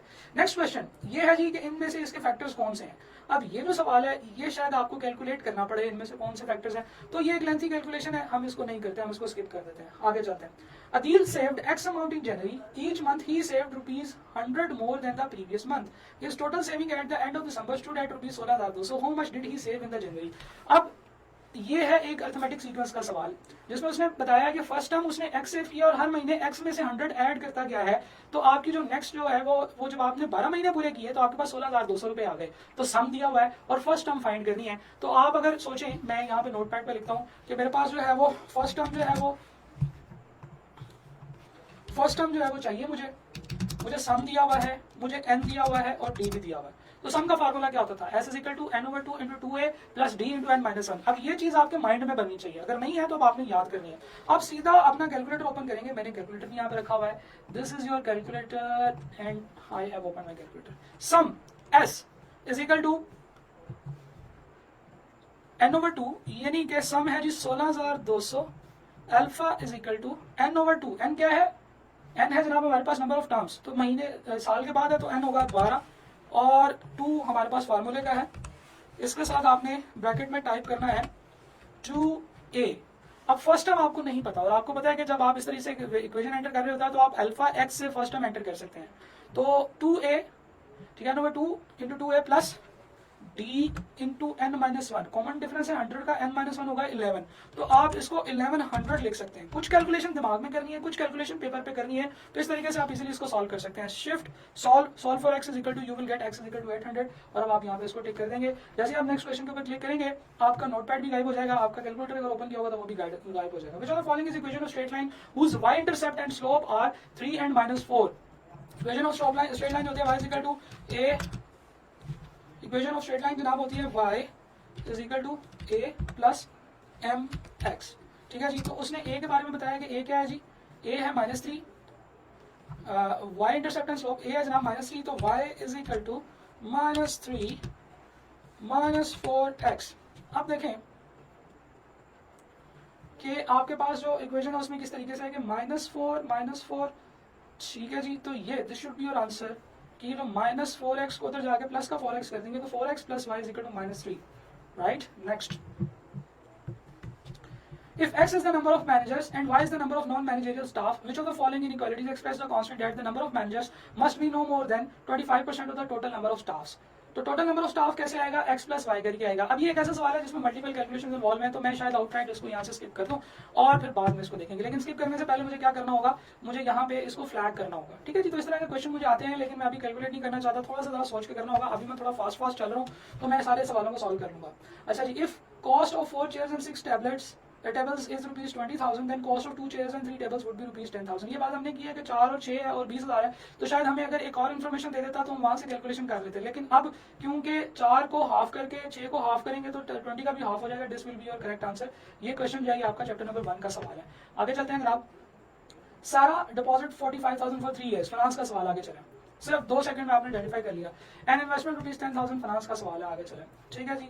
N amount of rupees 5,000। अब देखिए ना, पहले शुरू में चैप्टर 1 2 3 4 के सवाल आए, अब फाइनेंस के सवाल आ रहे हैं, तो फाइनेंस के सवाल आप इजीली जो है ना वो अभी फॉर एग्जांपल स्किप कर सकते हैं, हम इसको कर भी सकते हैं। आपको अगर ये फाइनेंस के सवाल आते हैं तो फिर इसमें रूल वही होगा कि आप क्या करेंगे कि आप अगर तो वो 3 का सवाल है फॉरन करें, अगर वो सिंगल स्टेप का सवाल है फॉरन करें, आपको आता है तो, अगर वो मल्टीपल स्टेप्स का सवाल है और आपको आता है तो फिर उसको फ्लैग करें, अगर नहीं आता तो स्किप कर दें। ठीक है जी, तो इस तरीके से मैं फाइनेंस के क्वेश्चन जो है इनको स्किप करता चला जा रहा हूँ। ये सवाल है जी, the function f(x) is equal to -6x के, ये फंक्शन है जो कि क्वाड्रेटिक फंक्शन है। इसका उसने पूछा है कि मैक्सिमा ऑप्शंस में है जी ए मैक्सिमा और मिनिमा। तो आपको पता है कि क्वाड्रेटिक फंक्शन का यहाँ तो सिर्फ मैक्सिमा होता है या मिनिमा होता है, तो ऑप्शन ए और बी जो है वो गलत है। ऑप्शन सी और डी में मुकाबला है। जो -x² वाला होता है, x² के साथ जो माइनस वाला नंबर लिखा होता है तो वो उल्टा यू बनता है, तो उल्टा यू के केस में there is a top point and there is no minimum point. तो ऑप्शंस के हिसाब से मैंने कैलकुलेशन किए बगैर ही अंदाजा लगा लिया कि it has a maximum point but no minimum point. और ऑप्शंस के अंदर अगर आप देखें तो सिर्फ एक ही ऑप्शन है विच सेज कि it has no minimum point but maximum at some point. ये पॉइंट भी आपको कैलकुलेट करने की जरूरत नहीं है, you don't need to find the turning point, although कि वो भी एक इजी सा फार्मूला -b/2a का। बट द थिंग इज कि आपने ऑप्शंस एनालिसिस करके ही ऑप्शंस को गौर से देख के आइडेंटिफाई कर लिया कि कुछ ऑप्शंस को तो कॉन्सेप्ट ही गलत होगा और कुछ ऑप्शंस जो है वो उनकी जो अंडरस्टैंडिंग होगी जब वो क्लिक कर जाएगी तो that will be your correct answer, right. तो सॉल्व किया बगैर हम लोगों ने इसको आइडेंटिफाई कर लिया है। नेक्स्ट क्वेश्चन की तरफ मूव करते हैं जनाब। सेकंड डेरिवेटिव आपने फाइंड करना है इस फंक्शन का। अब देखें यहाँ पे वो रूल अप्लाई होगा कि जब आपने सेकंड डेरिवेटिव फाइंड करना है तो पूरे फंक्शन का ना करें, आप सिर्फ पहले वाले फैक्टर का सेकंड डेरिवेटिव फाइंड करें और you will get the answer. देखें -4x⁻6 को -4 से मल्टीप्लाई किया, you can do it in your mind, ये -24 बनेगा, तो ये बनेगा -24x⁵5। और जब इसी का दोबारा सेकंड डेरिवेटिव लेंगे तो -24 × 5 बनेगा -120 और x⁴। तो देखिए there is only one option which has -120 x⁴। अब हमें इसको पूरा सॉल्व करने की जरूरत नहीं है। अब शायद अगर आप इसको पूरा सॉल्व करते हैं तो आपको पेपर की जरूरत होती है और आप इसको पेपर पे लिख रहे होते हैं, तो पेपर पे पूरा लिखने की बजाय सिर्फ इतना सा 2 स्टेप्स में सॉल्व कर लेंगे तो आप माइंड में भी कर सकते हैं। तो अगेन फिर वही बात कि एक तो आपने करेक्ट आंसर फाइंड करना है, क्वेश्चन सॉल्व करना जरूरी नहीं है कि आप पूरा का पूरा क्वेश्चन सॉल्व करोगे फिर करेक्ट आंसर आएगा आप फिर बड़े खुशी से जो है वो टिक लगाओगे, ऐसे नहीं करना है। हम लोग आगे चलते हैं, हमने सिर्फ करेक्ट आंसर फाइंड करना है। अच्छा जी, ये सेकंड डेरिवेटिव है और इसमें क्वेश्चन रूल लगेगा, नहीं करना, अभी लंबा सवाल है। ठीक है जी, आगे चलते हैं। विच of the following statement is correct. देखें जब इस तरह का सवाल आए तो सबसे पहले आपने देखना है कि क्या कोई इस तरह की ऑप्शन तो नहीं है जैसे ऑल ऑफ अबव की ऑप्शन आ रही है। इट मींस कि देयर आर चांसेस कि ये सारी की सारी ठीक हो।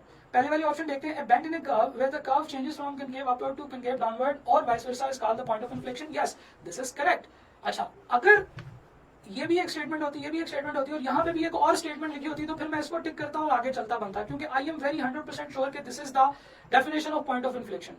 और आई कैप ने कहा है कि एक और सिर्फ एक ऑप्शन ठीक होगी, तो मैं इसको टिक करता आगे चलता बनता। लेकिन यहाँ पे है जी ऑल ऑफ अबव, तो मुझे ये भी देखना पड़ेगा। मैं दूसरी ऑप्शन को चेक करता हूँ, value of second derivative must be 0 at the point of inflection. ये बात भी ठीक है।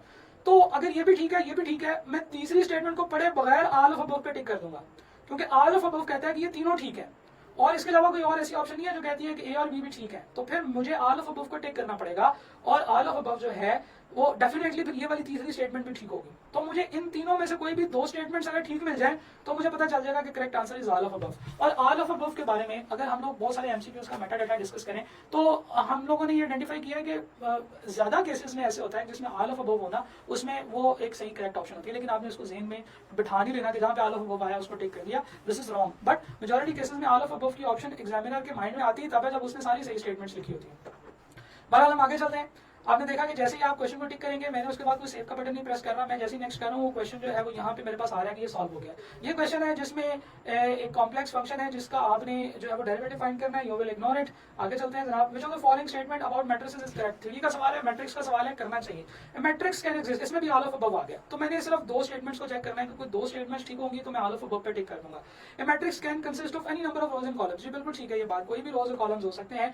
The value of a matrix are normally enclosed within brackets. जी बिल्कुल ब्रैकेट्स के अंदर क्लोज होते हैं। मैं ऑल ऑफ अबव पे क्लिक कर दूंगा, तीसरी स्टेटमेंट को पढ़ूंगा भी नहीं क्योंकि मुझे पहली दो स्टेटमेंट्स के बारे में कंफर्म है कि वो ठीक है। लेकिन इसको पढ़ते हैं अभी। The value of intersection of a row and column is referred to as data item. हाँ जी बिल्कुल ठीक है, ये बात भी ठीक है। हम लोग नेक्स्ट चलते हैं जनाब अगले क्वेश्चन की तरफ। नेक्स्ट क्वेश्चन है dimension of matrix A is 3/4 and B is 4/1। तो B into A करना है, यानी कि पहले B का मैट्रिक्स का जो है वो लिखना है। मैं इसको यहाँ से कॉपी करके यहाँ पे पेस्ट कर सकता हूँ, ठीक है जी। तो किसी भी क्वेश्चन के अंदर से कोई भी जो स्टेटमेंट है आप यहाँ से कॉपी करके अपने नोटपैड में पेस्ट कर सकते हैं। जब आप नोटपैड में इसको पेस्ट करेंगे तो फिर उसके ऊपर आपको बहुत सारा जो है वो शायद टाइपिंग ना करनी पड़े और आप उसको यहीं से कैलकुलेशन कर लें।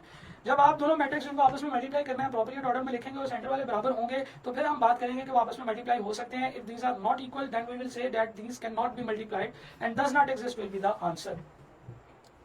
आगे चलते हैं। मैट्रिक्स A है और B है, 2A + 3B है। आपने मैट्रिक्स A को 2 से मल्टीप्लाई करना है, उसमें 3B ऐड करना है। तो बजाय इसके कि आप इन दोनों मैट्रिक्स को इकट्ठा सॉल्व करें, आप सिर्फ इनके फर्स्ट एलिमेंट को सॉल्व कर लें। जो आपका फर्स्ट एलिमेंट है दैट इज -5, इसको आपने मल्टीप्लाई करना है 2 के साथ, तो बनेगा -10 + 3B। B का पहला एलिमेंट है 1, तो -7 विल बी द आंसर। और आपको पूरा सॉल्व किए बगैर ही -7 × -4 जो है वो पता चल गया। इस मैट्रिक्स का डिटर्मिनेंट फाइंड करना है। मैट्रिक्स का डिटर्मिनेंट फाइंड करना हो ये तो काम ही कोई नहीं है।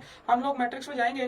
मैट्रिक्स है जी नंबर 6। सबसे पहले मैट्रिक्स नंबर 1 है जी, 3/3 इसका ऑर्डर है। और अब आपने इसके एलिमेंट्स टाइप करने हैं 1 5 4 -2 3 -1 2 -1 एंड 5। और फिर जनाब आपने क्या करना है, आपने उसके बाद मैट्रिक्स में जाना है। मैट्रिक्स के अंदर आपने 7 नंबर डिटर्मिनेंट प्रेस करना है और उसके बाद आपने मैट्रिक्स प्रेस करना है, matrix number 3 and you will find the determinant which is 38, right. तो देखें आपने स्ट्रेट अवे कैलकुलेटर पे सॉल्व कर लिया। अब ये कैलकुलेटर पे सॉल्व करने का आई एम वेरी होपफुल कि आपको एटलीस्ट डिटर्मिनेंट और इस तरह की चीजें तो कैलकुलेटर पे सॉल्व करनी आती हैं। आप और भी चीजें कैलकुलेटर पे सॉल्व कर सकते हैं, जिसके लिए जो वीडियोस मैंने आपको रेफर किए आप वो वीडियोस देखें। अच्छा ये सवाल है, which of the following statement about non singular matrix is correct. Non singular matrix के बारे में कौन सी बात जो है वो ठीक है।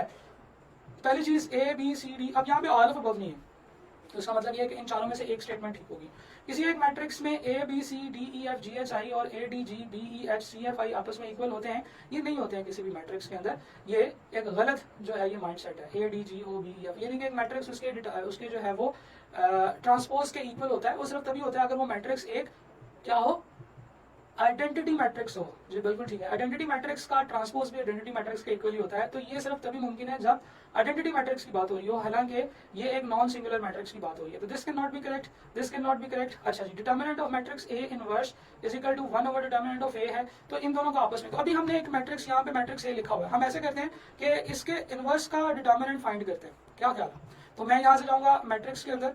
आप अल्टरनेटिवली अगर आपने कोई अपनी मेमोरी में मैट्रिक्स ऐड नहीं किया हुआ तो आप कोई एग्जांपल में मैट्रिक्स ऐड कर लें। तो determinant of matrix A and then you will find its inverse, you will get 0.0263 और जब मैं इसको SD पे क्लिक करूंगा तो ये 1/38 आंसर आ रहा है, which is exactly equal to the determinant of the original matrix, जो कि अभी हमने पीछे वाले सवाल में सॉल्व किया। तो this option is correct, right. हम लोगों ने इसको थोड़ा सा दिमाग लगा के सॉल्व कर लिया। आगे चलते हैं, बॉक्स एंड विस्कर प्लॉट का सीधा सीधा सा सवाल है। Whisker value of whisker is 73, whisker की वैल्यू 73 नहीं है, ये जो 73 है ये मीडियन होता है। Whisker is the area of the box, नहीं जा, area of the box whisker नहीं होता, वो क्वार्टाइल डेविएशन होती है। अच्छा, whisker is the parameter of the box, whisker are the lines drawn from each end of the box to the maximum minimum points. जी बिल्कुल, this is your correct answer, आपने इसको टिक किया। नेक्स्ट क्वेश्चन की तरफ मूव करते हैं जनाब। The semi inter quartile range of the following data set. Semi inter quartile range, semi का मतलब होता है हाफ, इंटर क्वार्टाइल रेंज होती है third quartile minus first quartile. अब आपको डाटा जो है वो सॉर्ट करना है। आप नोट पैड ओपन करें, देखिए अभी तक कितने क्वेश्चन ऐसे हैं जिनको हमने नोट पैड के ऊपर किया है। जो सवाल हमने स्किप किए हैं डेफिनेटली वो नोट पैड पे होंगे, लेकिन पहले हमने उनको स्किप करना है ताकि हम लोग थोड़े टाइम में ज्यादा क्वेश्चंस को डिस्कस कर सकें। अभी हमने 17 जो है वो मिनट्स के अंदर 29 क्वेश्चंस को डिटेल से डिस्कस भी किया है, ठीक है, और फिर उनको सॉल्व भी किया है। तो यहाँ पे आप लिखेंगे 14, this will be your first value, you will go to the notepad 14। आपको डाटा ऑर्डर में चाहिए तो आप इसको इस तरीके से ऑर्डर करेंगे कि 14 के बाद जो 23 है ये इससे छोटा है, 23 के बाद 9 है जो कि 14 से बड़ा है तो 14 से ऊपर लिखेंगे। उसके बाद है जी 12 जो कि 14 से बड़ा है, 14 के ऊपर लिख देंगे। फिर उसके बाद है जी 21 जो कि 23 से छोटा है तो इन दोनों के दरमियान में लिख देंगे। तो मैं आपको बता रहा हूँ कि आपने डाटा टाइप ही ऐसे करना है कि जैसे आपको चाहिए, ठीक है जी। इसके बाद you will type 18 and then you will type 8, okay जी 8, ओके। तो आपको पता है 1 2 3 4 5 6 और 7 वैल्यूज हैं। इन 7 वैल्यूज में से जो बिल्कुल मीडियन वाली सेंटर वाली वैल्यू होगी that will be your median, और इसके अलावा ये जो वैल्यू होगी that will be your Q1, और ये वाली वैल्यू होगी that will be your Q3। तो जो आपकी कैलकुलेशन है वो कुछ इस तरीके से होगी कि जनाब जो आपका थर्ड क्वार्टाइल है 21, उसमें से आपने माइनस करना है 9 और इसको डिवाइड करना है 2 के साथ, तो you will get the answer 6, right. तो मतलब इन तीनों चीजों का कॉम्बिनेशन जो है आप यूज करते जाएं, कुछ दिमाग लड़ाएं। अच्छा जी, वेरियंस फाइंड करना है जी डाटा सेट का। वेरियंस फाइंड करना है तो आप कैलकुलेटर के ऊपर वैल्यूज पुट करके वेरियंस फाइंड कर सकते हैं, लेकिन यहाँ पे हमने वेरियंस जो है इस फंक्शन से कैलकुलेट करना है, स्टैंडर्ड डेविएशन से। जब आप STD/EVP लिखेंगे तो फिर वो आपसे पूछेगा वैल्यूज, तो आपने कॉमास के साथ यहाँ पे वैल्यूज डालते चले जाना है। 23 है, 17 है, 14 है, 62 है और 19 है। तो जो आपके पास आंसर आएगा that will be your standard deviation. Answer आ गया आपका, ठीक है जी। आप एंटर पे क्लिक करेंगे तो ये आंसर आ जाएगा। फिर आपने क्या करना है, आंसर का लेना है स्क्वायर, तो यू विल गेट 314.8, ठीक है जी। तो स्ट्रेट अवे इस फंक्शन को इस्तेमाल करते हुए आपने जो है वो कैलकुलेशन का आंसर फाइंड आउट कर लिया। In National Achievement Test it was administered annually to third grade. The test has a mean score of 100। मतलब ये अब एक सीधा सा क्वेश्चन है, आप इसको सॉल्व कर सकते हैं। मैं कुछ ऐसे सवालों को जो मैंने मार्क किए मैं आपसे डिस्कस करने के लिए। अच्छा जी, तो coefficient of variation, coefficient of variation का फॉर्मूला क्या होता है जी, जरा सोचें। Standard deviation over mean multiply by 100, ठीक है जी। तो 3 वैल्यूज है, x है, एक x + 4 एंड x + 11, और उसका आंसर आ रहा है कोएफिशिएंट ऑफ वेरिएंस का y। आंसर भी नहीं बताया, x का क्या आंसर है वो भी नहीं बताया, y का आंसर भी नहीं बताया। तो value of y would be, y की क्या वैल्यू होगी और उसके ऊपर क्या इफेक्ट होगा। तो सर इन ऑप्शंस को गौर से देखें। Increase with the increase in value of x, कि जो आपका कोएफिशिएंट ऑफ वेरिएशन है x में इंक्रीज होने से, आप देखें x सब में ऐड हो रहा है, तो इसका मतलब है कि एक्चुअली वो आपसे ये पूछ रहा है कि x के इंक्रीज होने से, यानी कि वैल्यू के इंक्रीज होने से कोएफिशिएंट ऑफ वेरिएशन पे क्या फर्क पड़ेगा। तो आपको जाना पड़ेगा चैप्टर नंबर 11-12 में, जिसमें हमने change of origin and change of scale के बारे में बात की थी। डेफिनेटली आप खोलेंगे नहीं, आप दिमाग में सोचेंगे कि जनाब अगर हम लोग वैल्यू ऐड कर रहे हैं तो what is it a change of origin और चेंज ऑफ स्केल। जी it is a change of origin. Change of origin का क्या मीन मीडियन मोड वगैरह पे इफेक्ट होता है, और क्या उसका वेरियस पे जो है वो इफेक्ट होता है। चेंज ऑफ ओरिजिन का जो है वो मीन मीडियन मोड वगैरह पे क्या इफेक्ट होता है, ये बिल्कुल सेम इफेक्ट होता है, और स्टैंडर्ड डेविएशन वेरिएंस के ऊपर भी सेम इफेक्ट होता है। That it will increase with the increase in the value of x, but it will decrease with the increase in value of x। नहीं, ये ऑप्शन ठीक नहीं है, रिमेन सेम, ये भी ठीक नहीं है। Any of above is possible, ये भी ठीक नहीं है। तो ये कन्फ्लिक्टिंग ऑप्शंस हैं जिनके बारे में मैंने आपको बताया था कि वैल्यू जो है वो एक दूसरे के साथ कॉन्फ्लिक्ट ना कर रही हूँ। हम लोग आगे चलते हैं। आल्दो मैंने आपका बहुत सारा टाइम खा लिया, लेकिन आपको 3 घंटे बैठने की प्रैक्टिस जो है वो मैंने करवानी थी, वो मैंने करवा दी है। थ्योरी का सवाल है, विच of the following is graphical presentation of frequency distribution. तो ये जनाब फ्रीक्वेंसी पॉलीगॉन भी होती है, हिस्टोग्राम भी होती है, तो और बहुत BNC is the correct option. इसको टिक करके आगे चलते हैं। आपने अभी तक नोट किया है कि जो मेजॉरिटी सवाल है 1 नंबर वाले के, वो सवाल है जिनमें आपको बहुत ही कम वर्ड पैड की, नोट पैड की जरूरत है।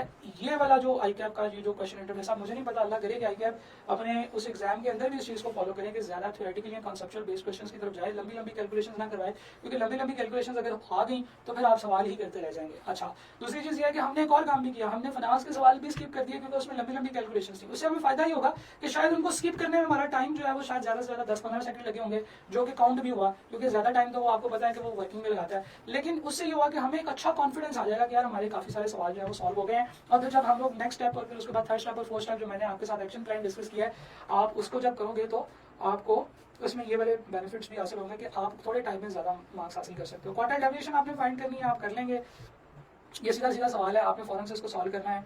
और इसके बाद अली का मीन दिया हुआ स्टैंडर्ड डेविएशन दी है, सलमान का मीन और स्टैंडर्ड डेविएशन दी है। अच्छा जी, आपने दो वैल्यूज को आपस में कंपेयर करना है, तो आप कैलकुलेटर का मतलब ये कि आप उसमें जब 1 by 1 कैलकुलेशन सॉल्व करेंगे तो आप वो भी कर सकते हैं। लेकिन आप यहाँ पे भी इसकी जो फंक्शन को जो है ना, इस फंक्शनैलिटी को भी यूज कर सकते हैं कि आप स्टेप बाय स्टेप जब कैलकुलेशन करते चले जाते हैं तो हर कैलकुलेशन जो है वो ऊपर नीचे आती चली जाती है। फॉर एग्जाम्पल अली की अगर हम कैलकुलेशन करें तो इसकी स्टैंडर्ड डेविएशन है जी 250 और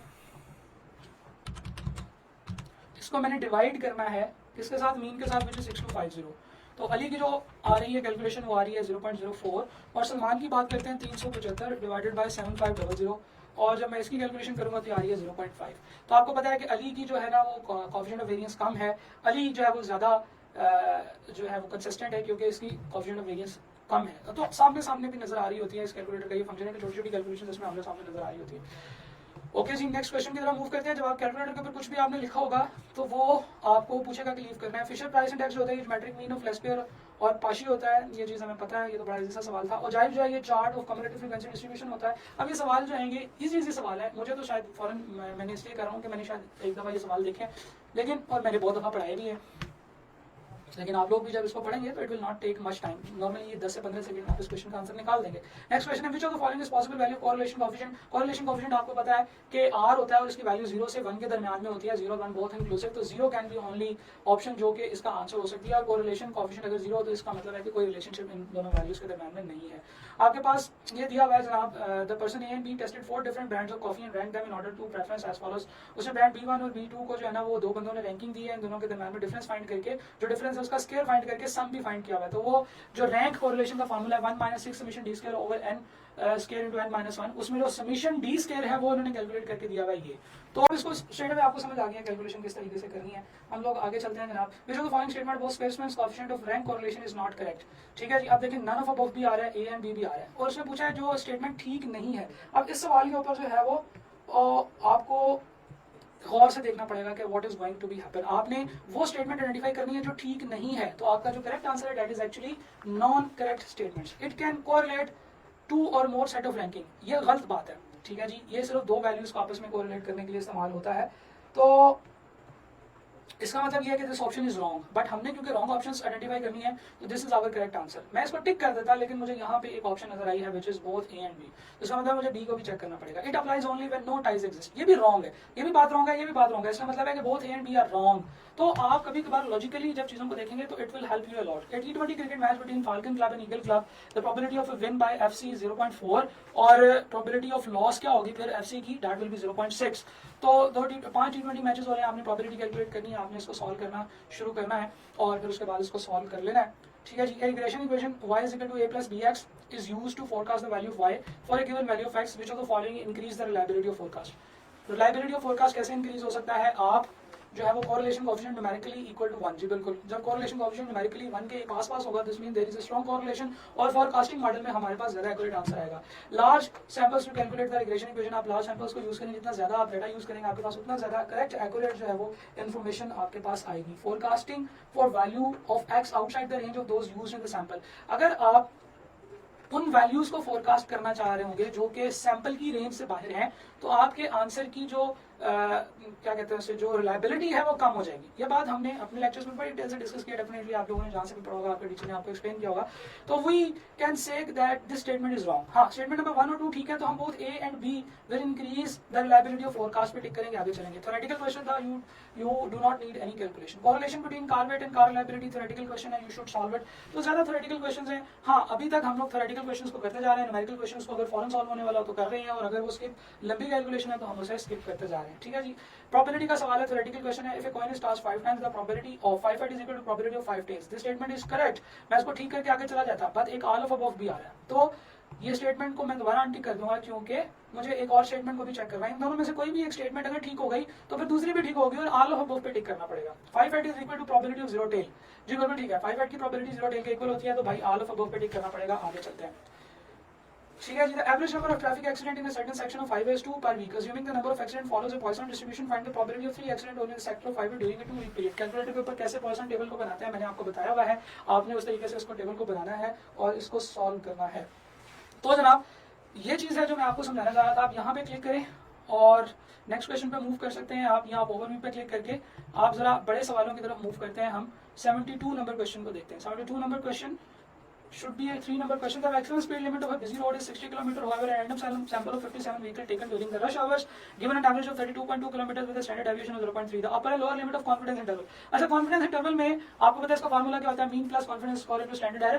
तो मीन जो आपने सैंपल का कैलकुलेट किया होता है इसमें एक वैल्यू प्लस और माइनस करनी होती है। तो आप आंसर्स में बहुत ही गौर से देख सकते हैं कि क्या कोई ऐसी ऑप्शन आ रही है जिसके बिल्कुल सेंटर में आपका मीन फॉलो फाइंड कर रहा हो। फॉर एग्जाम्पल इन दोनों को ऐड करते हैं तो सेंटर आता है 0, तो ये आपका करेक्ट आंसर हो ही नहीं सकता। इन दोनों को ऐड करके जो है 2 पे डिवाइड करते हैं तो 0 से कुछ ज्यादा आता है, that will not be your correct answer. और ये 23.655 एंड 23.135 इन दोनों के दरमियान में आपका मीन है। तो आपका मीन एक्चुअली क्या है? आपका मीन है जनाब 23.2। तो 23.2 में क्या माइनस कर रहे हैं आप? 0.065। तो ये लोअर लिमिट आ रही है और अपर लिमिट जो है वो बहुत ही ऊपर आ रही है, तो ये भी करेक्ट आंसर नहीं हो सकता। This will be your correct answer. देखिए सॉल्व किया बगैर मुझे पता चल गया कि ये मेरा करेक्ट आंसर। आप सॉल्व भी करेंगे तो ये आपका करेक्ट आंसर होगा। अब फाइनल क्वेश्चन, ओके हम लोग आगे से पीछे की तरफ जा रहे हैं तो बैक करते हैं जनाब। अगले जो पिछला क्वेश्चन है उसको देखते हैं। 3 नंबर का सवाल है, company is building a model in order to forecast total cost based on the level of output. आपको आउटपुट दिया हुआ है, कॉस्ट दी हुई है और आपने कैलकुलेट करनी है ए की वैल्यू जो कि आप स्ट्रेट अवे कैलकुलेटर से कैलकुलेट कर सकते हैं। चलो हो गया जनाब, 3 नंबर आपके सीधे सीधे आगे। A machine produce 10% effective bolts, 400 bolts produced by machine are randomly selected. What is the probability that effective bolts are between 35 and 40 both inclusive. ठीक है जनाब, तो अब आपने प्रोबेबिलिटी फाइंड करनी है 35 की, 40 की। That is a long question which will be calculated on calculator as well. ठीक है जी, एज डिस्ट्रीब्यूशन दी हुई है और आपने coefficient of variation of age find करना है। स्ट्रेट अवे कैलकुलेटर के ऊपर एक्स पुट करें और नंबर ऑफ वैल्यूज यानी कि फ्रीक्वेंसी पुट करें। फ्रीक्वेंसी ऑन करने के बाद कैलकुलेटर की वीडियो देखी होंगी आपने, कोएफिशिएंट ऑफ वेरिएशन फाइंड करना होता है। कैसे फाइंड करते हैं? Standard deviation over mean. आपने स्टैंडर्ड डेविएशन ओवर मीन सीधा कैलकुलेटर में पुट करके उसको कैलकुलेट कर लेना है। तो ये भी स्ट्रेट अवे कैलकुलेटर पर सॉल्व हो सकता है।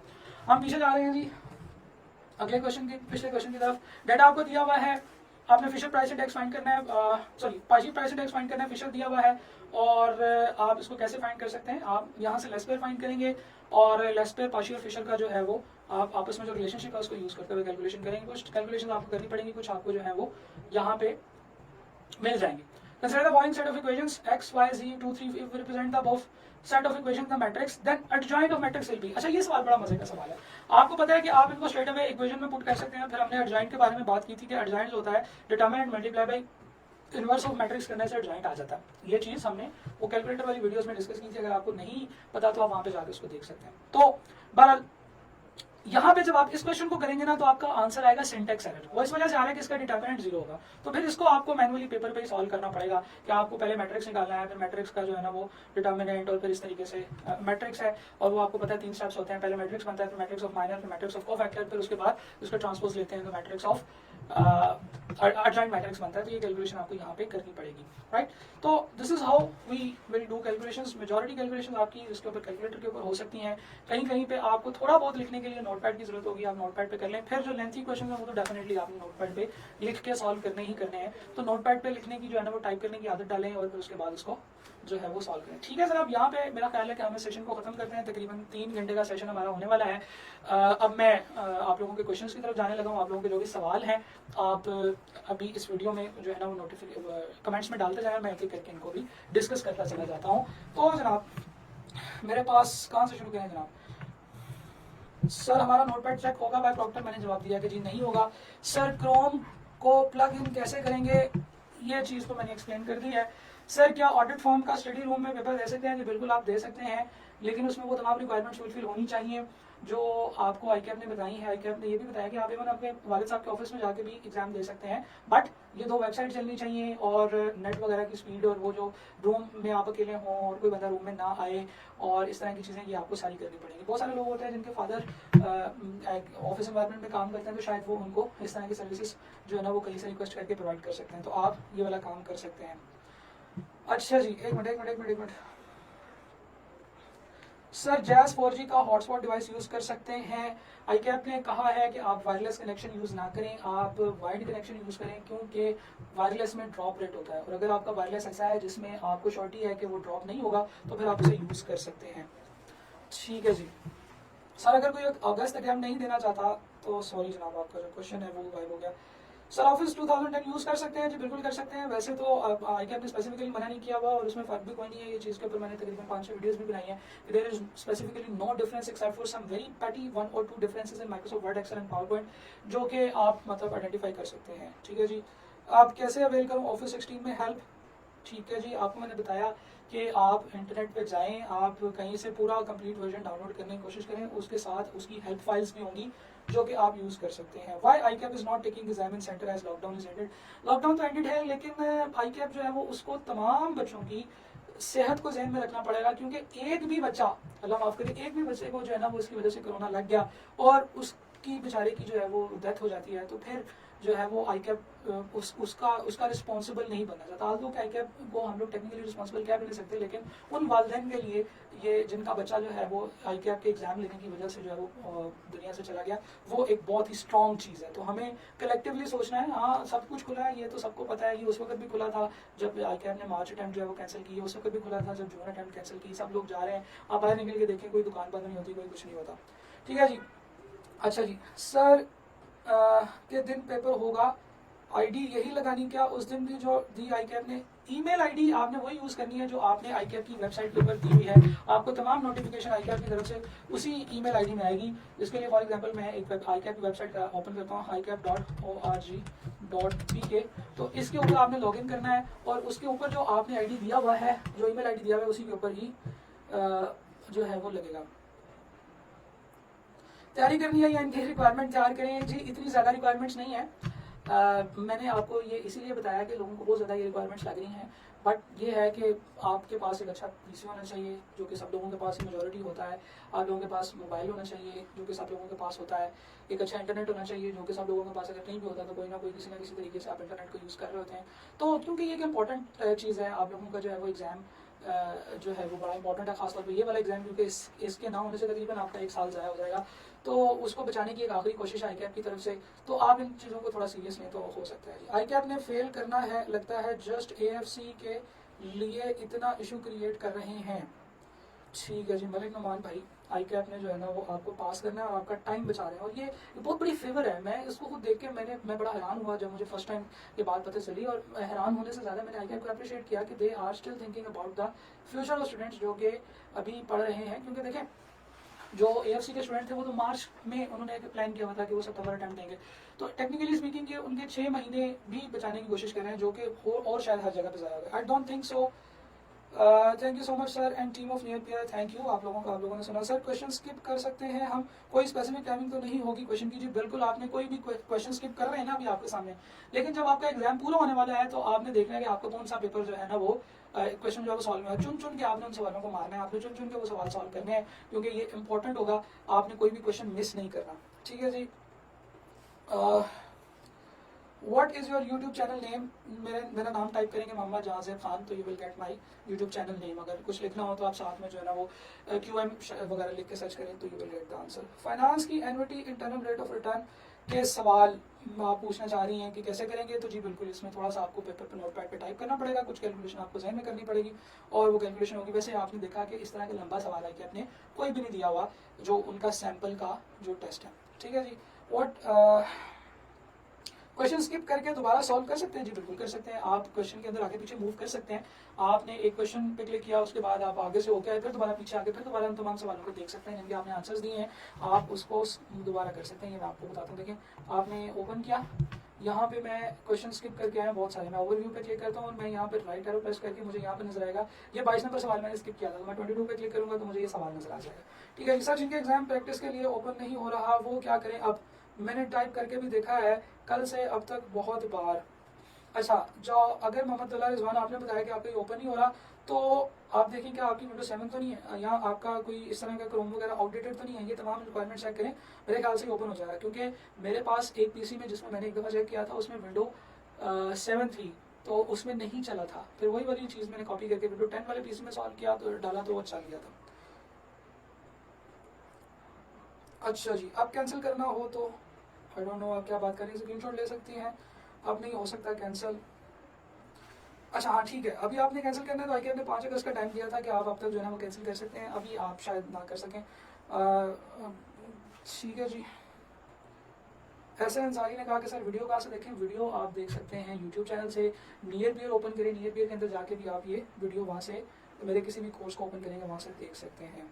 सर चीटिंग कर सकते हैं, चीटिंग नहीं करनी चाहिए, बहुत गंदी बात है। चीटिंग के बगैर ही इंशाल्लाह आपका पेपर पास हो जाएगा, आपको ये कॉन्फिडेंस होना चाहिए, क्योंकि अभी हमने देखे हैं एग्जाम आलो कि ये क्वेश्चन जो है ये आईके ने अपने क्वेश्चन बैंक में से उठाए हुए हैं सारे क्वेश्चन बैंक के सवाल, एक तो हमने काफ़ी दफ़ा किए हैं इसलिए हमें ईजी लग रहे हैं, दूसरा ये है कि ये ईजी सवाल बनाए हुए हैं, इस बात का हमें पता है, लेकिन we should hope for best कि यार मतलब इस तरह के सवाल आएंगे जिनके ऊपर एक सवाल के ऊपर ही आपको 15-15, 10-10 मिनट लग रहे हैं, तो इस तरह के सवाल अगर आते भी हैं तो आपने उनको नहीं करना, आप उनको स्किप करना है। चीटिंग के टिप्स बताएं जी, मैं तो नहीं बता सकता। नो हॉटस्पॉट नहीं यूज़ कर सकते जी, बिल्कुल स्पेसिफिकली मैंने आपको बताया कि क्यों नहीं कर सकते। जब आप हॉटस्पॉट यूज़ कर रहे होंगे तो आपका जो ड्रॉप रेट है वो बढ़ जाएगा, उस मोबाइल पे कोई भी कॉल आ गई तो फिर आपका नेट बंद हो जाएगा, नेट बंद हो जाएगा तो एग्जाम बंद हो जाएगा, एग्जाम बंद हो जाएगा तो फिर घर वाले आपकी रोटी बंद कर सकते हैं। सर अब सीडीएस का पेपर एक ही डे होना नहीं जनाब, मैंने आपको शुरू में बताया कि 20 दिन है, 20 दिन में 4 एग्जाम्स होने हैं, तो हर बच्चे का एक डिफरेंट टाइम पीरियड आएगा, क्योंकि उन्होंने फिर भी उसको पार्ट्स में डिवाइड किया ताकि प्रोक्टोरिंग आसान हो। आई कैप अब अगर फॉर एग्जांपल 1000 बच्चों के लिए जो है वो 30 लोग तो नहीं हायर करेगा, आई कैप 5 लोगों को हायर करेगा और फिर उनसे ही तमाम लोगों की 1 बाय 1 जो है प्रोक्टोरिंग कराएगा।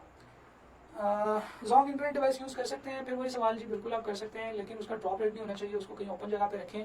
आईटीआई ने मना किया है कि आप वायरलेस नेटवर्क यूज़ ना करें, आप वायर्ड नेटवर्क को ज़्यादा प्रेफरेंस दें, मना नहीं किया, वायर्ड नेटवर्क को ज़्यादा प्रेफरेंस दी है। ठीक है जी, thank you so much sir, it's really beneficial for us, thank you, आप लोगों ने सुना और बर्दाश्त किया 3 घंटे, आप लोगों को काफ़ी मुश्किल होता है। सर स्पेयर में कौन सा नेट रखें प्लीज़ बता दें। स्पेयर में आप जो भी नेट रखेंगे आपको उसके ऊपर शिफ्ट तो होना ही पड़ेगा, तो जब आपकी नेट डिस्कनेक्ट होगा एक दफ़ा तो फिर आपको उसके ऊपर जो है वो प्रॉब्लम आएगी, तो आपने स्पेयर में चीज़ें नहीं रखनी, आपने उसको करते रहना है, आपने अच्छा नेट चलाना है। कोशिश करें आपके पास अगर नेट की डिवाइस नहीं है आप किसी दोस्त से उधार ले लें, भाई यार मुझे मेरा एग्जाम है मुझे दे दो, आप कोई बंदा जो भी यूज़ करते हो उससे आप ले सकते हैं। जैसे मैंने आपको ऑफिस का मशवरा दिया, जो लोग ऑडिट फॉर्म्स वगैरह में जा सकते हैं, जो किसी दोस्त के पास जा सकते हैं किसी के स्टडी रूम में, तो आप इस तरीके से कोई ना कोई सेटअप कर दें, ठीक है, आपके लिए बेनिफिशियल होगा, ये कोई इतनी बड़ी बात है। सर लीनियर प्रोग्रामिंग कैलकुलेटर पे कैसे होगा ग्राफ बनाने वाले सवाल, जी बिल्कुल अनफॉर्चुनेटली अगर आपको लीनियर प्रोग्रामिंग का सवाल आ गया तो फिर आपको वो जो है वो अपने दिमाग पे और पेपर पे सॉल्व करना पड़ेगा। यहाँ पे एक लीनियर प्रोग्रामिंग का क्वेश्चन था जिसमें मैंने देखा कि हमें वो लीनियर प्रोग्रामिंग के सवाल की रिक्वायरमेंट्स ऐसी थी कि जो आप विदाउट पेन और पेपर कर सकते थे, ठीक है जी, तो वो मुझे बड़ा उसका अच्छा लगा कि यार अच्छा हम लोग जो है ना ये सवाल को कर सकते हैं। और लीनियर प्रोग्रामिंग का सवाल मैं ढूंढने के लिए सिर्फ 1 या 2 अटैम्प्ट्स करूंगा, शायद मुझे कहीं से लीनियर प्रोग्रामिंग का क्वेश्चन नजर आ जाए तो फिर हम उसे डिस्कस कर लेंगे। ठीक है जी, हम लोग आगे चलते हैं। बच्चे आप इंटरनेट स्पीड से रिलेटेड जो है ना वो बातें डेमो टेस्ट करें डाउनलोड करें, इसकी बात की मुझे समझ नहीं। सर जी एक्सटर्नल वेब भी चाहिए, एक्सटर्नल वेब का क्या मतलब है ये मुझे पता नहीं, समझ नहीं आई आपकी, what do you mean by external web. Sir notepad avail ना हो तो नोटपैड अवेलेबल होगा सर, हेडफोन कॉन्टैक्ट करके उसके थ्रू बात कर सकेंगे एग्जामिनर से। जी एग्जामिनर आपसे बात नहीं करेगा फोन पे, एग्जामिनर बस आपका माइक से आप ये सुनेगा कि आपने बोल तो नहीं रहे हैं, जैसे ही आप बोलेंगे तो आप देखेंगे एग्जामिनर को सुनने की भी जरूरत नहीं है, एक वॉइस की ना बार क्रिएट हो रही होती है, जैसे आप बोलेंगे वो बार अब जाएगी और ऑटोमेटिकली नोटिफिकेशन जो है वो आ जाएगा, और नोटपैड जो है वो आपको अवेलेबल होगा। ठीक है सर, आप यहाँ पे इसको ख़त्म करते हैं। इनिशियली जो प्लान था वो ये था कि हम लोग 9 बजे अपना सेशन कंक्लूड करेंगे, लेकिन शुरू में हम लोग थोड़ा सा लेट स्टार्ट किया और हम लोगों ने फिर उसके बाद ड्यूरिंग सेशन हमें थोड़ा सा टेक्निकल इशू भी आया जिसकी वजह से हमें वहाँ पे रुकना पड़ा, और बाकी कुछ चीज़ें हमने बहुत ही ज़्यादा डिटेल से डिस्कस की हैं।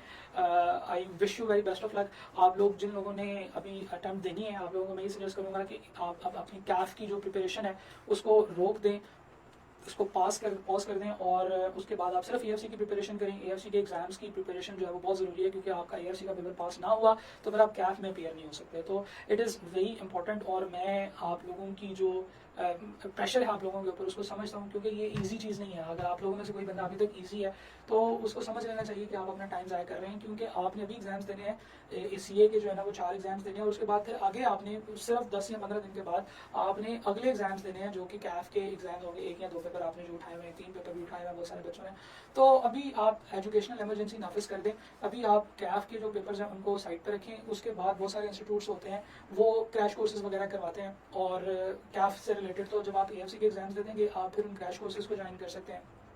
आप टेस्ट वगैरह दें, डिफरेंट टाइप की वेबसाइट्स हैं, मॉक दें अगर आपको कोई भी मॉक मिलता है कैफ से रिलेटेड। तो AFC के बाद नेक्स्ट स्टेप है कैफ का।